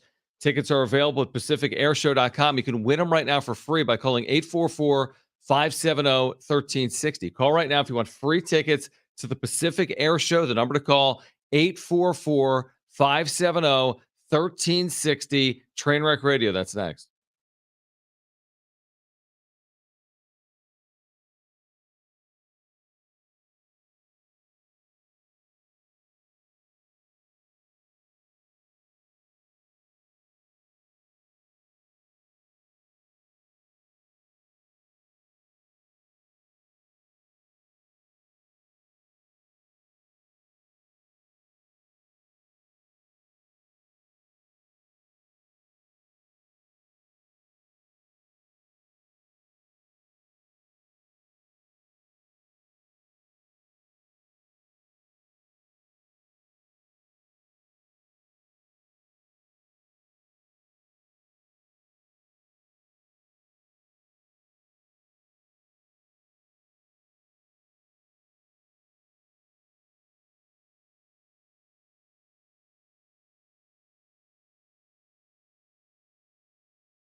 All right, John and Jim back with you. By the way, we've got a blood drive coming up, and let me tell you about it. Join 760 and San Diego Blood Bank in saving lives by donating blood at the iHeartRadio Blood Drive. That's Friday, September 15th. So this Friday, 8 a.m. to 2 p.m. at our studios. It's 9660 Granite Ridge Drive. Your donation can help patients with cancer, severe burns, trauma, childbirth complications, and more. One donation could save up to 3 lives. All types are needed. All donors get a pair of free admissions to the Del Mar Racetrack, Fall Meet, or the Fleet Science Center while supplies last. Make your appointment today at san diego bloodbank.org. Again, san diego bloodbank.org. That's this Friday here at iHeart San Diego, 8 to 2, 9660 Granite Ridge Drive. All right, Mark Ziegler is going to join us at 5:30. Adam Kilgore from the Washington Post will swing by at 5 p.m. We'll recap week 1, look ahead to tonight as well between the Jets and the Bills. And right now, let's play.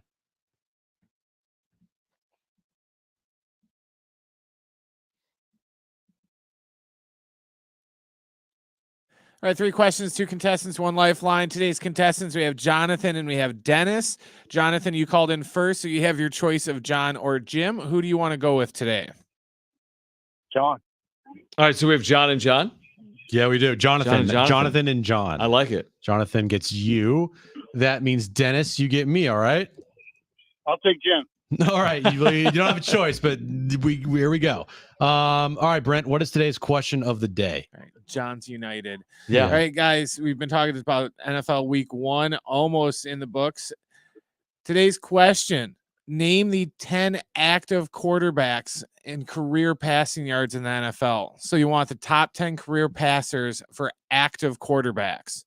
So don't be like Johnny Unitas. We want active quarterbacks. No, he did retire. That's right. He doesn't play anymore? Retired, yeah. Oh, okay. All right. So, Dennis, you're up first. What do you have for your first guess? You do have your lifeline if you choose to use it. That's my first guess. Let's go with Aaron Rodgers. Aaron Rodgers. Good Is guess. he in the top 10? Probably number one. Number one. Okay. Number one. Jonathan, you're up next. What is your first guess? You do have your lifeline if you choose to use it. Patrick Mahomes. Top 10? Top 10. Already? That's going to be amazing if he is. Active players, though. There's a lot of young players. Yeah, active. Okay, yeah, well active. done. All right, Dennis, you're up next. What is your next guess? You do have your lifeline if you choose to use it. Russell Wilson. Russell Wilson. Pretty good guess. Pretty good guess. Jonathan, you're up next. What is your second guess? And you do have your lifeline still if you want to use it. Dak Prescott. Dak Prescott. Top 10. Wow. Good guess. Good guess. Yep. All right, Dennis, final guess here. You do have your lifeline still if you want to use it. What do you got? What do you think, Jim? Lifeline. I will say, I'll say Derek Carr. Will you take that? Derek Carr. Derek Carr? Derek Carr? Or Derek you can Carter. Or you could pick someone else if you want. All right, let's go with Matthew Stafford. Stafford, that's a home run. Yeah. Okay. Jonathan, final guess. You do still have your lifeline. What do you got? Captain Kirk. Kirk Cousins. Kirk Cousins. Definitely on the list. Well done. Was Derek Carr on the list? He was. Makes sense. You played forever. I know. But, It just pick but players. Dennis that is have, like, Jim's an idiot. I got this. well, Stafford's also a good guess Right. too. But all right, we're now going to overtime. Brent, give us the rules of overtime and then the question. All right, how overtime works is I'm going to ask you a question. When I'm done asking the question, you're going to yell out the name of your teammate today, either John or Jim. Don't yell out the answer. Whoever yells out the name of your teammate first, you are either going to win the game by getting the question right, or you're going to lose the game by getting the question wrong. Do you guys got it? Yeah. Jim. All right. What do you got, That wasn't Dennis? the question that you have to wait for Oh. me to finish. Yeah, you gotta wait for. It's going to be a sports question, not that general. It's like Jim, Buffalo Bills. Okay, you guys understand? Yeah. Yes. Okay. So after you ask the Yeah, question, you either say Jim or John, depending Yeah, on they- who your they got partner it. is, Oh, if you okay. know the answer. All right, guys. The overtime question. Which team tonight is the home team for Monday Night Football? Sean. Sean. I heard John. All right, Jonathan, you get to go first. man. Who's the home team? New York Jets. Bingo. A winner. Team John, Trainwreck Radio. Jonathan buzzed in just before Dennis. Dennis was raring to go, man. He was. He buzzed in before there was a question. He wanted it so bad. He did. He wanted those tickets He to the showed- Pacific Air Show. He showed more effort in that 20 seconds of Team John Than versus the Team Padres Jim did yesterday than the against Houston. Padres have shown all year Oh, long. here we go. Brent, who else was on the list? I think we named 7 of them. All right, Rodgers was number 1. Stafford was 2. Russell Wilson was 3. No one was ever going to guess this. I had to make sure he was even still in the league. The Red Rocket, Andy Dalton. Is he in the league in 2023? He plays Backup for the somewhere. Panthers. Yeah, he's a backup for the Jeez. Panthers. He was number 4. Kirk Cousins was 5. Carr was 6. Ryan Tannehill, believe it or not, Wow. considering he hands the ball off to Derrick Henry all the time. He was 7. Goff was 8. Dak was 9, and then Mahomes was 10. All right. Well, Wow. congratulations, Jonathan. You've won a pair of tickets to the Pacific Air Show. It's in Huntington Beach, Friday, September 29th to Sunday, October 1st. It's bringing more sky-high action and nonstop thrills than ever before. GA tickets, only $25 plus booking fees.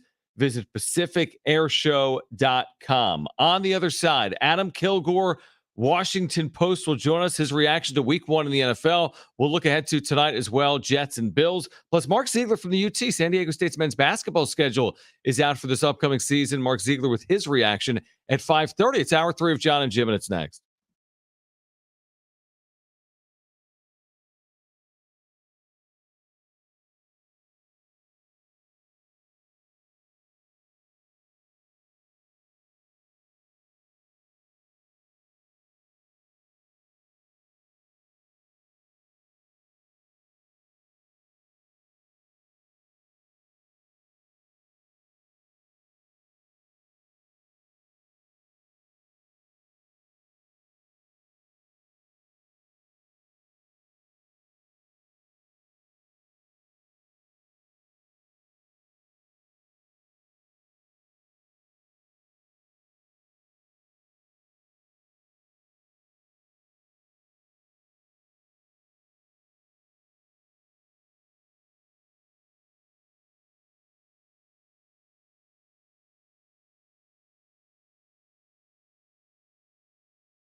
All right, this update is brought to you by Staples Stores. Padres, they take on the Dodgers, starting for a 3-game series tonight up in LA. 7:10 first pitch there. Aztecs over the weekend got blown out by UCLA 35-10. Next up for the Aztecs, they traveled to Corvallis to take on Oregon State this Saturday afternoon. Pregame coverage starts at 10:30 a.m. right here on San Diego Sports 760.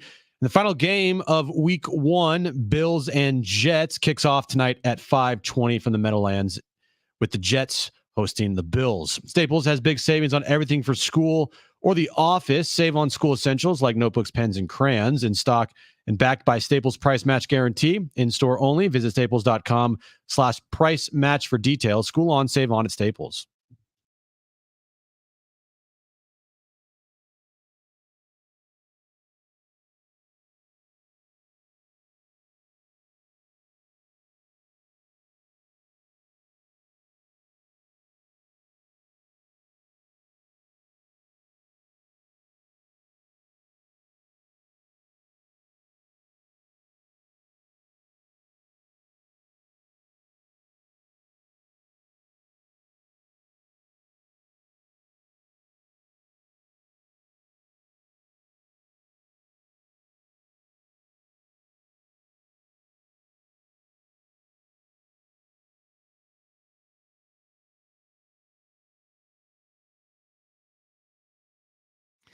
All right, San Diego and Southern California, what's going on? It's the final hour of Jon and Jim. We're going to catch up with Adam Kilgore right now from the Washington Post, writing about week 1 in the NFL today.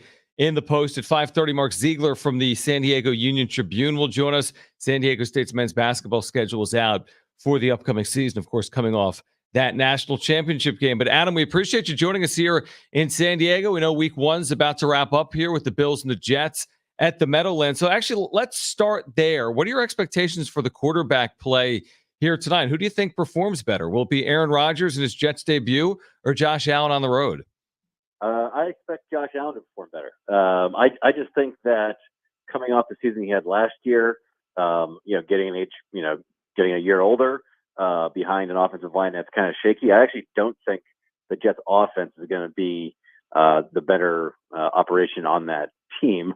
And I actually have kind of dim expectations for Aaron Rodgers this year, as great of a player as he's been throughout his career. But he does have better weapons. I think Garrett Wilson's a guy who could sort of take a leap this year. But yeah, as far as who's a better quarterback and who I expect to play better tonight, I would say Allen, although the Jets defense is awesome too. So, I think we'll find out a lot about both of these teams. It's a really good one to start on Monday night. Turn my mic on there. Adam, for you, who had the best weekend so far in week 1, taken out tonight, obviously, with whatever happens with Jets Bills? The most impressive team to me was the 49ers for sure. The Cowboys was man against boys against the Giants, but I don't think the Giants have the same level of talent and capability as the Steelers. And the 49ers just ran them over, offense and defense. I mean, there's just an insane amount of talent on both sides of the ball for San Francisco. I think it was a great example yesterday with Brandon Ayuk's game. I mean, he was one of the best receivers of the entire weekend. On a lot of teams, he would be a pretty clear-cut number 1 receiver. He was a borderline first rounder. I think he was a first rounder when he came out. And he's their number 2 wideout and probably the 3rd or 4th guy you think of on that offense around Brock Purdy, the quarterback. So we rarely see that level of play from San Francisco because they have so many injuries the past years. Someone's always hurt, but when they're all together, it's ridiculous. I mean, I think they were pretty clearly the best team from week 1. Adam Kilgore, Washington Post, with us right now on Jon and Jim. So there's no concern with the Chiefs losing on Thursday Night Football, right? Considering the situation they were in with Jones and Kelsey, and they're coming off a Super Bowl, and they got the coaching, and they have the quarterback. I mean, has your opinion at all changed on Kansas City based on Thursday night? No, not really. That's a game that they probably win without, 2 of the most atrocious drops, one of which turns into a pick 6 that you'll ever see. And Kadarius Toney, he's had a lot of availability and consistency issues in the NFL. But what they usually do is drop passes. So it was kind of weird to see that, literally cost them a game and play a pretty big role and be literally the worst game you could see a receiver play. So but I don't think it's like something that's going to be a problem going forward. And plus, Tony had no training camp. I think once Kelsey comes back, those receivers who looked, a little bit overmatched will all of a sudden find a lot more open space and better matchups. And so, they're going to get Chris Jones back. He signed his deal today, which is a big sigh of relief for everyone there, I'm sure. Kelsey's injury seems to be a very short-term thing. He should be back. And they do need, they are lacking experience at the receiver position. But, one thing that I think that kind of makes Patrick Mahomes is that he's really good at connecting with and getting the best out of receivers, which is why they could lose Tyreek Hill last year and almost, still win the Super Bowl. Adam, are the Giants that bad or are the Cowboys that good, or is it just kind of one of those one-off games? Well, I do think the Giants, their playoff run last year was like kind of smoke and mirrors in a bad conference. They kind of stole some games that, in a non-sustainable way, and they finished pretty bad down the stretch. They did add Darren Waller at tight end, but, I still think that roster, they might have fooled themselves at how much talent's actually on that roster. That said, last night was a little bit fluky. The blocked field goal and the deflected pick six, and it was just never a game. But I think the takeaway for me from that game was just Dallas's pass rush is unbelievable. It is going to overwhelm teams this year that don't have a really good offensive line that's playing really well. I think it's funny. I think we all entered the season thinking that the class of the NFL was all at the AFC with these great quarterbacks. And coming out of week one, it kind of does seem like San Francisco and Dallas might be the two best teams overall. Adam Kilgore, Washington Post, with us right now on Jon and Jim. It's like time's a flat circle with the Chargers. Justin Herbert in his career is 25-25. That's ridiculous. He's 25-25. If you follow the Chargers, which of course San Diegans have, we know why. It's the same old story, and the Chargers finding ways to lose football games. Do you have any faith, like you just said, in that loaded AFC, the Chargers can somehow, create a spot for themselves to navigate their way through it? I really don't, honestly. I think we all. I love Justin Herbert as much as the next guy as far as how talented he is, but and I don't want to get your listeners who still follow Chargers angry, but feel free to don't worry. Feel free to win in the playoffs. Feel free to not get 6 passes bad down in the second half and blow a 28-point lead in Jacksonville. And I think Staley does not strike me. Brandon Staley does not strike me as a coach that's going to be matching wits with the great coaches in the NFL. Yesterday in that game, Herbert was awesome. He scored 34 points. He made some amazing passes. They were going toe to toe with the best offense in the NFL. At the end of the game, it seemed to me like the Dolphins changed things up tactically with their pass rush. The Chargers had a big long time out after the penalty that knocked them back to sort of make an adjustment or change of protection, do something to counteract what the Dolphins had kind of figured out, and they just got sacked again. I pinned something like that on the coaching and getting out coached to play that good of an offensive game and come up that short when it really matters. Yeah, that franchise is incompetent, and it doesn't surprise me that they are still going to keep Brandon Staley and probably give him a contract extension after the season when they fail once again. Adam, for you, rookie quarterbacks this weekend, who stood out the most to you as far as the rookie quarterbacks go? Well, in good ways, I think Anthony Richardson was kind of ahead of schedule. Obviously a lot of work to go there, but physically he's going to cause you problems just because of how big, strong, and fast he is. And he's not a bad passer. I think he just needs to play more football. He only had 13 stars in college, and so he doesn't come in with a lot of experience in reading defenses and kind of knowing the right kind of touch to put on passes. But there's nothing he can't do out there, and he doesn't seem to be processing the game slow. I just think he needs more experience. I was impressed by it with him, and to me, Bryce Young kind of stood out in the wrong way. Obviously, we're not going to judge anybody good or bad on their first NFL game, but he did look very small out there, which we kind of know coming in. But it's just it's almost jarring, turning the channels and then it looks like a child is playing quarterback of the Carolina Panthers. And then he also didn't the things that he was good at in college didn't really pop off the screen. When he got out of the pocket, he was really good at sort of making those off-schedule plays at Alabama, and we didn't really see much of that. And he wasn't exactly like carving up the Falcons from the pocket. He made pretty much the same exact mistake twice by throwing those 2 interceptions to the safety Jesse Bates. And so, it's one game, but he did not. When you watch an Alabama game in the last couple of years, you're like, this is the smartest quarterback I've ever seen. He makes no mistakes, and everything is like boom, boom, boom, like perfect, on schedule, makes sense. And then when things go wrong, he can figure out a way to solve it. And he just seemed kind of small and ordinary at best. Final one from me, Adam, is actually about a player right now in college, Caleb Williams, whose father said, I think before the start of maybe the NFL season, hey, listen, if we don't get a desirable team, so to speak, that's picking at the top of the draft, well, Caleb could just return to SC for an additional season. Do you buy that? I love Caleb Williams, love his dad. He grew up in our backyard here in Washington, D.C. I do not believe that. I think he's going to. I think him and his agent can certainly try to pull like an Eli Manning, although it's much more difficult now with the way the rookie pay scale is. I think his point is that they have leverage with NIL to stay in school and make plenty of money playing college football. However, the faster you get to the NFL, the faster you get your second contract, which for a quarterback of his ability means like $50 million.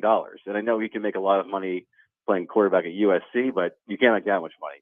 And so I do think he's going to want to get to the NFL as fast as possible so he can get to that next contract as fast as possible. I think that would be the sound decision.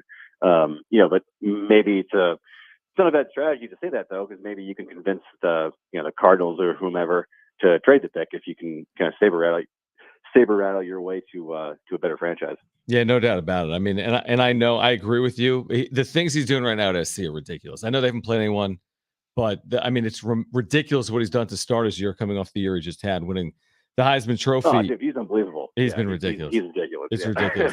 All right, Adam, we always appreciate it. Thanks for hopping on here in San Diego. Hopefully we can do it at some point again here during the NFL season. All right, thanks, guys. You got it. All right, Adam Kilgore from the Washington Post. Caleb Williams this year has 12 touchdowns, no picks. Is that good? And he's played like 3 halves of football. He's ridiculous. He hasn't played a complete game yet. Right. And what did he do last year? Like 44 touchdowns to 5 picks. He's like 60 touchdowns to 5 picks in 2 years at SC. A Heisman Trophy in the back pocket. If Shedeur Sanders, I don't think he'll have a better year than Caleb Williams, but say he has a comparable year. Okay, I'm listening. Do you think because it's kind of hard to win back-to-back Heismans that they might lean towards the shiny objects and Shedeur Sanders and Prime and here's what Colorado? Here's what I think. He's been amazing. The Colorado story is incredible. Shedeur Sanders has been the best part of the story in terms of his accomplishments. Amazing. But Jim, I think you and I agree that an amazing year for Colorado. Amazing. I mean, people predicted them 1, 2, 3 wins. If they won 8, 9 games, even 10, that would be incredible. SC's got a chance to win 10, 11, 12. Like if Colorado goes 8-4, that's incredible. I mean, they play at Oregon and they play SC, and there's 8 teams that are ranked. And I know Colorado's good, but are they good enough to not lose 3 times in the Pac-12? Because if Caleb Williams only loses 1 time and you lose 3 times, I don't know if you're getting the benefit of the doubt there. Or maybe it is impressive because they're coming off a 1-11 season. So to go from 1-11 to 9-3, maybe that's enough to do it. A +7 win total, like a +7 in wins over a year. Yeah. You take that over the stability of 12-1. I think I would. If the numbers are comparable, I'm not saying that Caleb Williams wouldn't deserve it, but for what Shedeur Sanders is doing at Colorado with that team, man, it'd be hard for me not to vote for him to be the Heisman. And then there's the Travis Hunter kid who's playing all snaps both ways. Catching 70 yards, catching 7 balls for 70 yards and having 4 tackles in a game. And basically no passes against him. I think there's been 3 receptions allowed by Hunter this year in how many defensive snaps he's played. So the Colorado story is ridiculous. The Colorado story is so ridiculous that Colorado State is there this week, and that's College Game Day and Big Noon Saturday. That's absurd. Colorado State, and that's your ESPN Game Day and Big Noon Saturday. So this thing, it'll be interesting, Jim. Here's what I'm fascinated to see. what does this mean for other college football programs moving forward? Like, are other programs going to try to emulate this type of splash? Not that it's emulatable, not a word, but can you even do this? Like, is there another personality out there like Dion that could immediately take college football by storm with the portal? I know Ed Reed was at an HBCU, but that didn't work out. He was only there for a couple of weeks. But like, are we going to see that now? Former player turned coach bursting onto the scene. So I saw this take by somebody over the weekend, and I forget who, but it was a great point. You are now, with the success of Colorado, I mean, they're going to start their season 3-0. They're going to beat Colorado State coming up here. You got game day coming there. Yep. And, I mean, are you kidding me? I don't know how they're going to fare against the Oregons and the Washingtons and the USCs. And, the Pac-12 is a gauntlet right now. The last year of the Pac-12 is insane. But Dion, and what you're going to see from a lot of other schools, is we need to find our Dion. But can you do that? No. Dion is a one of one. You are not finding another Dion. There is only one. You can try to hire former players and former, big time coaches or whatever the case may be, right? You're not getting another Deion Sanders. You're not getting another Colorado situation. He is I would say Deion Sanders is extremely smart because, one, going to a Power 5 team, that would already be crazy in itself for Dion, but he knew exactly what he was doing with bringing over Travis Hunter and bringing over Shedeur Sanders, his son, and also bringing over his other son that plays, I think, free safety or, corner or whatever. He plays in the secondary for Colorado, and then bringing over players that he has coached, like coming up through high school and everything, and like Pee Wee ball, right? The timing for Dion at Colorado is a perfect storm. The question is, like, how can Dion perform after Shedeur Sanders, his son, goes pro, after Travis Hunter leaves? I think he'll still perform very well, but to start out of the gates as hot and as good as they have, he knew exactly what he was doing because he knew the talent he was bringing over from, Jackson State. Yeah, no, I'm with you, but I would say that once you prove it at the Power 5 level, there's reasons to believe he can get even more talent. Like, nobody thought heading into last year, Shedeur Sanders was the top quarterback in the nation. Travis Hunter was one of the top, collegiate players, even when he chose Jackson State. But like, you are proof of concept. Like, everyone they got right now at Colorado can be replaced with players of that caliber in recruiting. Who's not going to want to play at Colorado? I'm with you on, I don't think you can replicate it. I mean, there's a zillion examples of former players coaching across all sports. I'll give you an example. Georgetown and Patrick Ewing. Yeah. One of the great NBA players of the last 50 years, one of the great dominant big men ever. He played at Georgetown. It was a disaster at Georgetown. And by the way, you would think it's easier to win in basketball. You need a couple of great players you transcend. You don't have one great football player and be one great football team. So this is a credit. This is a classic example of modern college football. You couldn't have done this 10 years ago. No. There was no portal. No. There was no free agency. And the fact that he's been able to do it like this, I do think people are watching. To your point, I don't think it can be done. Like, we can all watch. We can watch here at San Diego State. You can watch wherever you're watching, whoever you're a fan of. But just because people are aware of it doesn't mean you can have the same success that they're having. Yep. And I think as time goes on, depending on how this Aztec season goes, like you're already starting to see it. I said at the beginning of the year, like, this is a big year for Brady Hoke. This is a massive year coming off the disappointment of last season, 7-6, brand new stadium. You need to fill the seats. You need to have a good product there. You need to win football games. So this is a big year for Brady Hoke and this football program. And you're already starting to see the rumblings about, oh, well, look at what Dion and look what Colorado. Guys, you can't replicate that. Like, it can't be replicated. I don't feel like you can try. You have to almost like do your own thing with the same type of mindset that Colorado had. Right? Like, Colorado had an out-of-the-box move that has paid off in a massive way. I do think, like, if you are a team in college football that is going to go down this path of, like, we need to be on the level that college football is now with NIL, with transfer portal, is pretty much free agency. The recruiting aspect of it goes, I mean, if you aren't in the transfer portal, if you're not going hard in the transfer portal, you're falling way behind. Like, it's about that now. Dion said it. He's like, dude, it's free agency. Like that's what it is. But it's even beyond that because it's every single year. I know. Again, we talked about that last week. Like Manny Machado isn't a free agent No. every single year. But here's the problem. Other schools are going to try to go down this path and it's going to fail. To your point, the one of one unicorn, other schools will try to do this. It won't work. Colorado hadn't won for 20 years. They were in a spot where like no idea was a bad one. But if you are, listen, if you're winning 10 games every single year, are you going to go outside the box? I'll use like Penn State. Mhm. Like, okay, I want to cut through in the Big Ten and I can't beat Michigan and Ohio State. So let me go hire Deion Sanders. Like, I don't know. I don't know if other schools are going to try to follow this or not. How much money has Colorado made off this? $1 zillion. What's the marketing value of this? What's the value for the university? It's $1 zillion. Yep. Is it lightning in a bottle? Yes. Are they even going to continue to play like this over the course of this season? It's hard to imagine that they can do this each and every week when they're playing Oregon and SC and Oregon State. They've looked good doing They it have. so far. They have. You need in college football now, you need a sweet quarterback, you need a good offense, and you need sweet skill position players. That's what you need. You have a good quarterback, you're going to do well. The defense, it will follow. If you have a good quarterback, you can win the 45-42 games. Okay. And then every once in a while, your defense steps up. It happened with Colorado against Nebraska, and their offense shined because they have a better quarterback. That is college football. And, it's taking it back home here in San Diego. That is the biggest problem the last couple of years. And frankly, for this program for a while now, is like, when is this team going to get a sweet quarterback? When are they going to have that guy that you have so much faith in that can go out there and get 30 points a game? And I will say this for Ryan Lindley.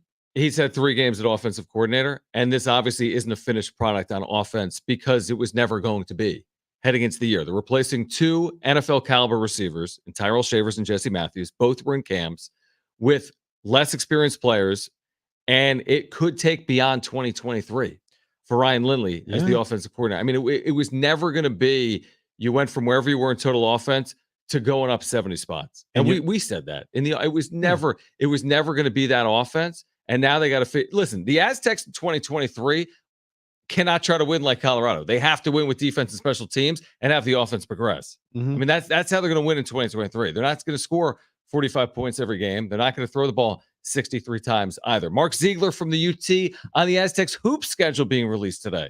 He'll join us next.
No joke, 2 minutes into his first game as a Jet, Aaron Rodgers has already left the game due to injury. Mark Ziegler from the UT on San Diego State men's basketball. Hold Jonas next.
All right, this update is brought to you by Staples Stores and things that you couldn't possibly make up. Well, you could if you hated Aaron Rodgers and the Jets.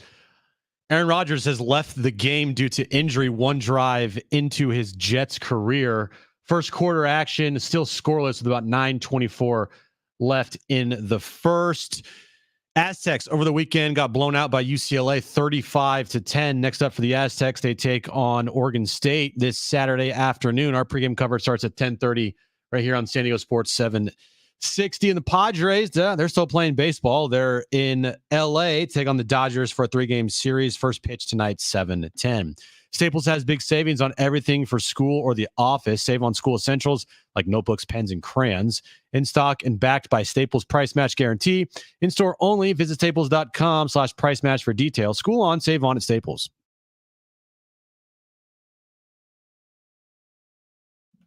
By the way, we still have those tickets to give away. We will. Howl O Scream at SeaWorld. We'll give those away coming up in about 15 minutes. We'll get your Aztec Rewind from this past Saturday at Snapdragon Stadium coming up in about 10 minutes as well. It's great to catch up with Mark Ziegler from the UT. Does a great job covering a number of sports topics, including San Diego State men's basketball. And their non-conference schedule is out, which means basically the entire 2023-24 schedule right now is out. So, Mark, we always appreciate your time here on San Diego Sports 760. As you know, I mean, this is a tough non-conference schedule. What does it say about the state of this program to take on a schedule like this upcoming fall?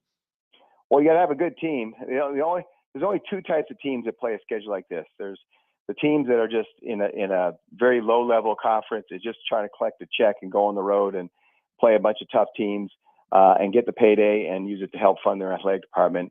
And then there's the teams that think they're going to be good and are good, or have a tradition of being good and want to challenge themselves and build a non-conference resume for the NCAA tournament, and that's San Diego State. And that's basically what this is. And Mark, just the uniqueness of this non-conference schedule. How is it this unique for a team coming off of a national championship appearance? Well, the one thing is that really stands out to me is the number of true road games. Teams, power conference teams, teams that know they're going to have a tough schedule when they get to their conference season, generally don't play on the road, maybe once. And, maybe they'll go play a neutral game somewhere. San Diego State is playing 4 true road games and 3 in neutral venues. And they're playing 4 power conference schools. They're playing, and that doesn't count St. Mary's and Gonzaga. And so that part of it makes it hard, because going on the road, particularly early in the season, when you're trying to figure out rotations, you might have some new pieces, particularly now at the transfer portal, you usually have a lot of new pieces you're trying to fit in. It makes it, a lot harder. Mark Ziegler from the UT with us right now on Jon and Jim. So, it's interesting because college basketball, unlike college football, it's like college football to contend. You almost have to run a table. In basketball, you can get better. I go back to last year. It didn't start perfectly for the Aztecs. We were both in Maui. They lost 2 of those 3 games, and at least one of them, I'm trying to remember the other. Well, the Arizona game, they didn't play well in. And then the other game, obviously, they lost a late lead when they lost to Arkansas. So is there something to be said for whether you have a good team or not, for testing yourself, knowing you don't have to be perfect, but you might be better off for it in the second half of the season? 100%. If you look at last season, one of the things that kind of switched the momentum of the season and really helped them down the stretch was they changed their offense. They went from 4 out, 1 in to 3 out, 2 in with double posts, double low posts, something that very few schools do. It's kind of like, in football, you see so much spread offense. And, a few years back, Stanford under Jim Harbaugh, and then later under David Shaw, they just went huge. They got the biggest lineman they could. They got big bruising running backs. They just ran it down you against, defenses that adjusted against the spread to be smaller and quicker.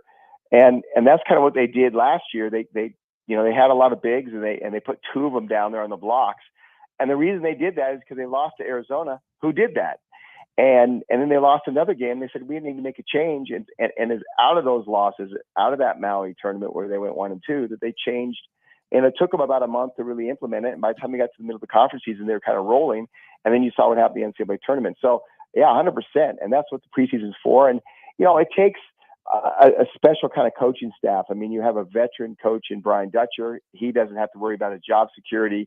And he's got a staff that's veteran as well, has been around a while, and they're patient. He worked for a guy who was maybe the most patient coach in college basketball, whose greatest asset, Steve Fisher, was that he never freaked out after a loss. And Brian Dutcher's learned that. And so I think there's a little bit more of a comfort zone that, we might lose some games, but it's not the end of the world. And able to sort of tackle a schedule like this. I'm not sure every staff in every situation would do this. Mark, for you, who do you think is going to be this team's best player this year?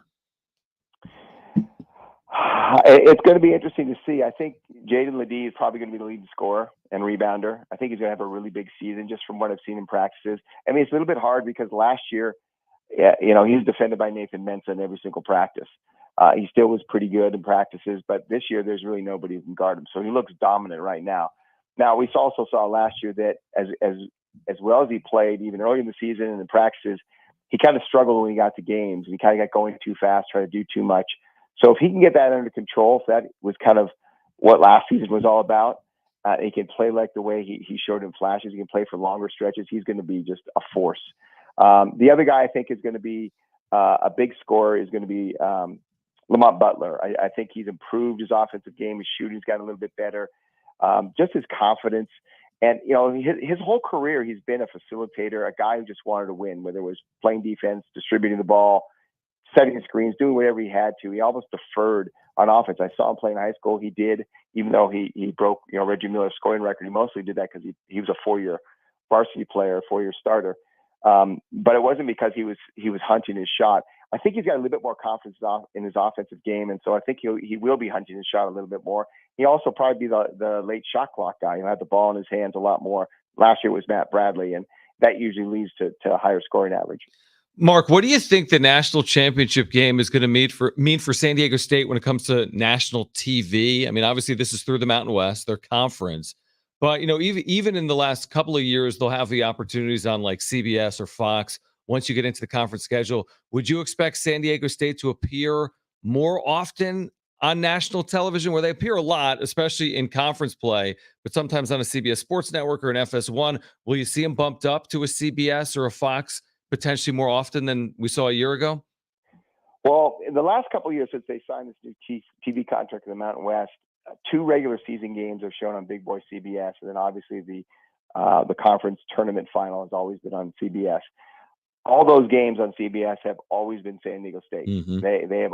They usually pick that early San Diego State UNLV game, play in the afternoon, and put it on CBS, and then another one maybe a week later. They usually early in the season, and I suspect that's going to happen again this year. So that's really not going to be that much of a change over the last couple of years. Now, in the non-conference, I would think some more of these games are going to be picked up.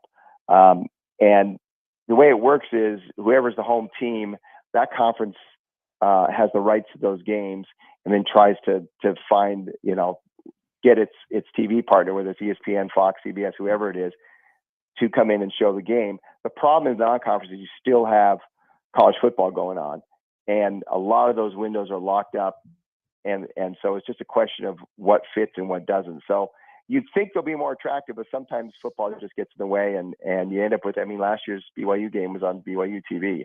So we'll see, but you'd think that they'll be a little bit more attractive. Mark, one more before you go. You've covered this conference realignment story for the better part of the last year and a half. You wrote about today this temporary restraining order that for Oregon State and Washington State means that the rest of the Pac-12 can't necessarily, right as we speak right now, get in their way potentially and dissolve the conference. What comes next in your estimation? What does it have to do with San Diego State potentially? Well, basically, yeah, the Pac-12, all 12 members were trying to hold a board meeting, and there were rumors that they were going to dissolve the conference so they could split the assets of the conference 12 ways. Obviously, Oregon State and Washington State don't want that. They want to keep all the money, which could be $50 to $100 million. And so a substantial amount of money.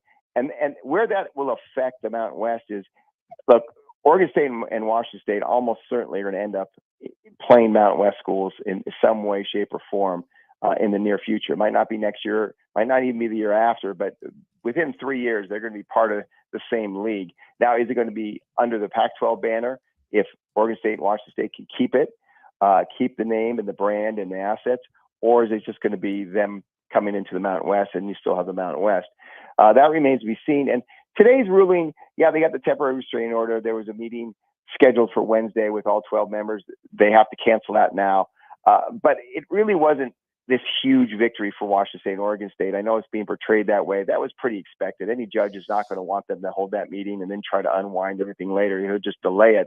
The big question, the two big questions are, what happens when they get the issue of who controls the Pac-12? Is it these two schools or is it all 12? And the second piece of that is, when do they decide? If this thing just gets delayed for a few months, Washington State and Oregon State have to make a decision about next year. They got to do some scheduling with all their teams, particularly football. And they need to kind of have an answer here in the next few weeks. I'm not sure the courts are going to be in a position to do that. And the longer this thing gets delayed and dragged out, the greater the chances that they just end up in the Mountain West as is, and they aren't able to reform the Pac-12 because they don't know if they're in control of everything. So I think, there's a lot more to come on this, and today really didn't move it forward that much. As we always say with you, never dull. Mark, thank you. We'll do it again soon. There's always seemingly something going on with college athletics. So thank you as always for your time. Sure thing. Anytime, guys. Talk to you. All right, Mark Ziegler. Let's quickly get to this.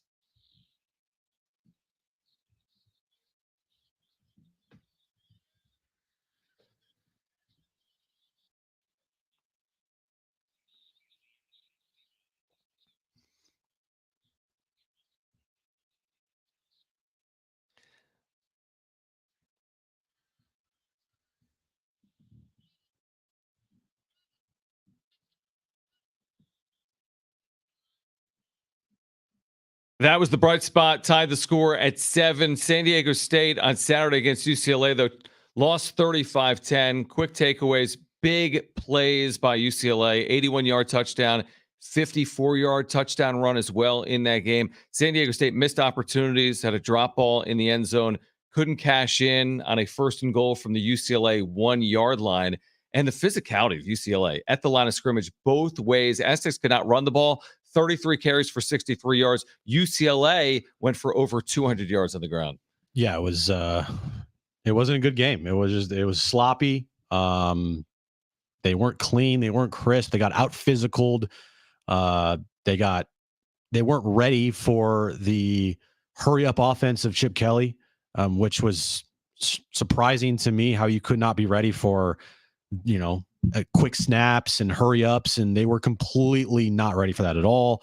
The two of their scores were on that, and not converting at the goal line. I know it wouldn't have mattered if they scored or not, but I mean, that can't happen when you're at the 1 inch line and you can't score and you turn the ball over. You have to, when the ball's in your hands and you're in the end zone, you got to catch the football. And it doesn't get easier. We'll see if they play better this weekend in Corvallis against number 16 Oregon State, a team with the top 5 offense and defense in the nation through 2 games. Windmill Farms, the college area's natural grocer, has you covered for all your game day needs, featuring organic farm fresh produce and meats, an amazing craft beer selection, plus a full deli with award-winning sandwiches. Visit windmillfarmsmarket.com to see their weekly specials. We'll react to the Aaron Rodgers injury after this.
The Zach Wilson era is back underway for the Jets. Aaron Rodgers out due to injury. Our reaction next.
All right, good news. Caller 4-844-570-1360. You have a free 4-pack of tickets to SeaWorld's Howl O Scream at SeaWorld San Diego with every twist and turn, death-defying drop, all new special effects, and more scares in 4 terror-filled houses. We'll give you something to scream about. There's even more dark magic lurking around every corner with electrifying and mesmerizing live entertainment. The screamiest event of the season, now at SeaWorld San Diego's Howl O Scream, starting September 29th through October 31st, only on select nights. For more info, visit SeaWorldSanDiego.com, 844-570-1360. You thought the NFC Championship last year was bad with Brock Purdy going down. This is also bad. This is game 1, week 1, 3 minutes in. I would contest that maybe the NFC title game, losing your quarterback's probably worse because you're so close to a Super Bowl. I know, but now you're like, your whole season is wasted. Like, not even like a play, like 2 plays in. 3 plays. 2 or 3 plays in. And you lose. And by the way, 0 passes completed. Probably out for the game because he is in a walking boot going back to the Jets locker room. They just had x-rays. So this is an ankle injury suspected? An ankle injury, they are saying, yeah. Yeah, Salah said ankle injury. He's questionable. Carted off the field. Brutal. I mean, is there honestly what could go worse in your debut with a team than that? I mean, I don't know. We'll see the severity. What could go worse is if it's a season-long injury. That's worse than you hope that it's only a couple weeks. It's 2 weeks. But the way his ankle moved, it did not. See, I didn't really see. Yeah, these turf fields. Caught. Yeah. Ugh. And he like immediately went to the ground. Oh my gosh, the Jets. If you're a Jets fan out there, dude, it's almost like the Jets might have another year in which they're not good. It's almost like they're cursed. Yeah, it's almost like the Jets are cursed. Yeah, we know about curses here. Yeah. Okay. Yeah, that's just terrible. I mean, you've waited for this all off season. It's a Monday night. You're at home, and 3 plays into the game, you tear your ankle. Hopefully not. Maybe it's a sprain. Maybe it's just precautionary. I don't know. But Jets fans are going through it right now. You're dude. not the ceiling from Aaron Rodgers to Zach Wilson is a big difference. It's just a little bit of a big difference. Like 7 wins from like 12 wins possible to like 5 wins possible. Like 7 wins. You can go from like 10, 11 wins to probably only 7, 8 max.